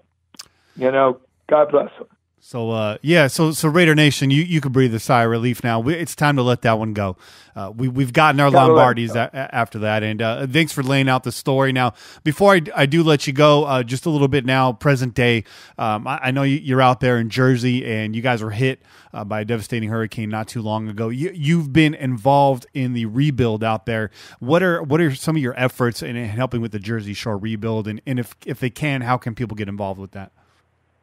Well, it's pretty much over now, Kenny. We're 4 years out. Okay. But it was amazing what happened to the Jersey Shore. We got devastated. Whatever, you know, you talk about the perfect storm when you got the high tide, you got the full moon, you got 100-mile-an-hour winds, you got boardwalk, beach clubs, you know, infrastructure that's old, could never stand up to such force.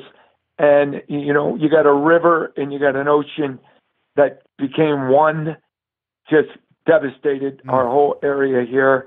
And, I mean, when, you know, and there was no money and, you know, we all tried to, you know, anyway, we started something called Save the Jersey Shore, and it was wonderful. We raised, I don't know how many $1 million. And between us and, you know, Bruce Springsteen and Bon Jovi and, you know, doing concerts, because we all live here. You know, everybody chipped in, and we got a lot of stuff done. We bought more paint and plywood and 2x4s than anybody, you know, could imagine. Yeah. We really helped our people. We picked up the pieces, you know, the government and some people that could do it, like myself.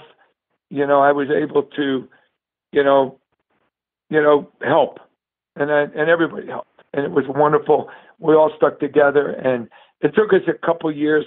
And after a couple years, you know, I think we had $44,000 left, and what we did, and that I think was from the Elks, or you know, and made a big donation, and we got permission to, you know, help out the Puerto Rican people. So we did. We had tons of paint left and stuff that, you know, people just didn't need anymore. Yeah. So we bought more stuff and we sent it down to Puerto Rico. Oh, wonderful. So that turned out to be pretty good. All right. That's great. We spent it all and we used it all and we helped all of our neighbors. So it was a good deal. Absolutely tremendous effort. And I just want to remind our listeners right now that you're actually in a couple polls yourself, a poll that ends tonight. Now we're recording here on Monday. This episode won't air till Friday morning. So this poll will close, but I wanted to go ahead and congratulate you. No doubt in my mind you're going to win this. Greatest Jersey Shore sports personality. So a premeditated congratulations to you on that. And if not, congratulations on at least being one of the two finalists. And then lastly, I need to remind people you are a 2019 candidate for the NFL Hall of Fame. How does that feel? Well, I tell you, Kenny, that feels really good. There's nothing that would make my life more complete than that, because, you know, football has been my life. I love it to death. And there's a million guys out there that are just as qualified as me, but if they pick me, that would be perfect. Well, so, Kenny, thank you for bringing all this good stuff up. And I got to get rolling. I got to go help my son who got, he's moving back from Providence, Rhode Island into New York City. And I got the whole group out there waiting for me to move him tonight. So we're gonna move him into New York City. All right. Well, we appreciate your time, Mr. Villapiano. It's been an incredible experience from my end, and I just want to extend my gratitude to you. Thanks again for joining us on the show. It's been absolutely tremendous. All right, and if you call me anytime, Kenny, I enjoyed it, and let's hope that the Raiders get back on track this season. I can't stand a team as good as this losing any games.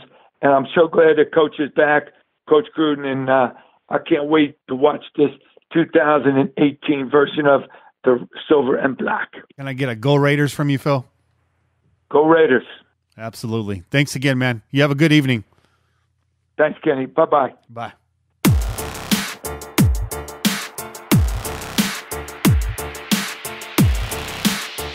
All right, we're back once again. That was an interview with Phil Villapiano. Again, he's a contender for the Hall of Fame in 2019, so get behind that cause, support that cause. Yeah. Che has not heard the interview yet, and we didn't have time to sit here for the whole 1 hour and play that back. Anyways, but check that out. We might revisit some of those comments next week if Che wants to chime in on that. Kane wants to chime in on that. No problem resetting a guy like Phil. He definitely deserves that. So we appreciate that. He said he'd be willing to come back on the air with us, and awesome, man. That'd be great, man. It might be a good mid-season interview. Yeah, ask him how he feels because he's real big on John Gruden. And for those of you that already listened, you know this, but spoiler alert: Che's not a big fan of Marshawn Lynch. Not a big fan of Marshawn Lynch. Doesn't like the antics. He's not. Yeah. No, he says on his team that wouldn't have flied. Now, the Raiders of yesteryear were full of antics. I see that. But they were steady pranking each other.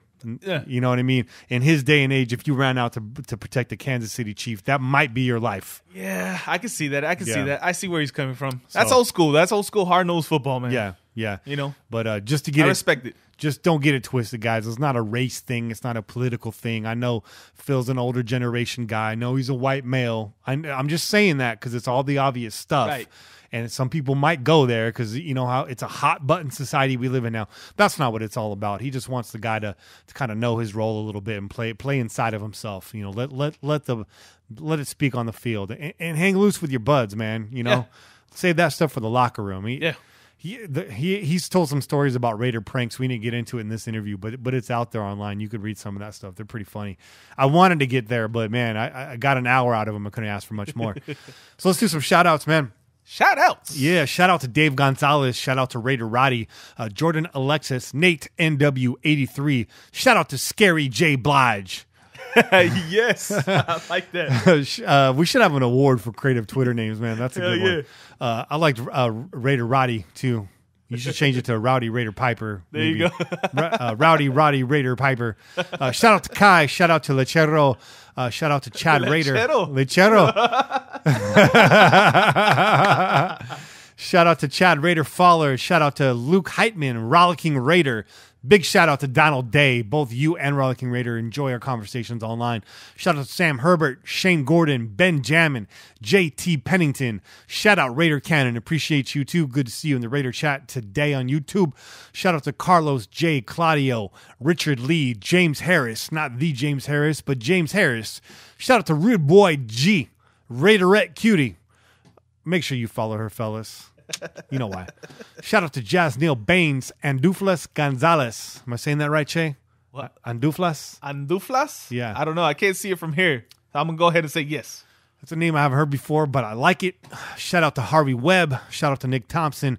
And a special shout out to Raider Rue, who is rehabbing from his ankle surgery. He says he's got nothing to do but listen to our podcast. Yeah. You got more to do than that, but I appreciate the thoughts, bro. Had a good back and forth with him today on Twitter, man. It was cool. Yeah. And he was also in the YouTube chat. So hope you get better soon, man. We need you on the field as soon as possible, dog. Get better, bro. And then shout out to all of our callers as well. 303, Podunk, the infamous Ice Cold Honky, Saint Homer, Gent, Jonathan NYC, Ant, and a few other of you. Oh, Juice. There you go. A couple other guys there I'm probably missing. I don't have the list in front of me right now, but shout out to all of you. You got some shout outs? Yeah, I got some shout outs. Some IG shout outs here. Again, the list is a little bit short. I apologize. I'll get to whoever I missed on the next week's segment. Shout out Raider Tex. Shout out Eric Hassey. Shout out RNWC. That's the Raider Nation Wrecking Crew. Northeast Chapter. All right. Okay.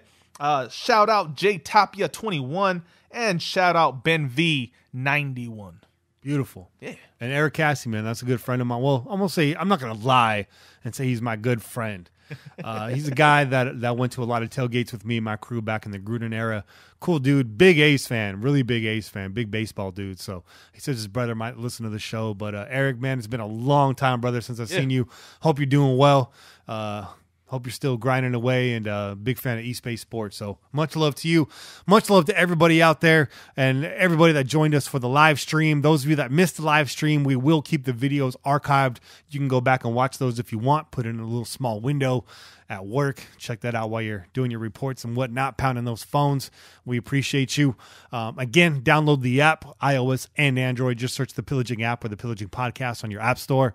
Tune in every week wherever podcasts are found. Call in and leave a message to be played on air anytime. 408-909-PJFF, 8 p.m. Pacific Standard Time. Thursday is the cutoff to be on the night show. Lastly, get dipped in pillaging gear. Head over to pj4f.com/shop.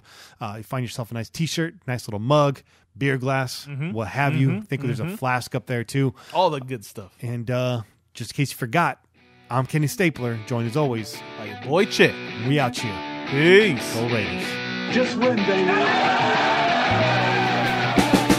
Like a freight train coming, you're blowing the town. Like a diesel motor, you never shut down. With your pistons pumping, you're mowing them down. It's a sight to see, they all lay their money down. When you're gone, mama, hell, you ain't acting right. When you're gone, mama, I can still see your eyes. When you're gone, mama, this'll be my last goodbye. When you're gone, gone,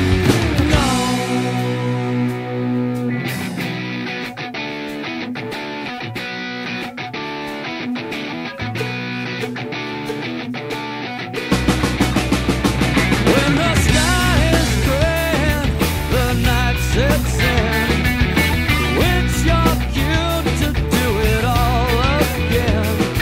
Until the next time I hear your name, or right beside you, now my thoughts do remain. When you're gone, mama, I'll be missing you. When you're gone, mama, I can still see your eyes. When you're gone, mama, this'll be my last goodbye. When you're gone, gone, gone.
When you're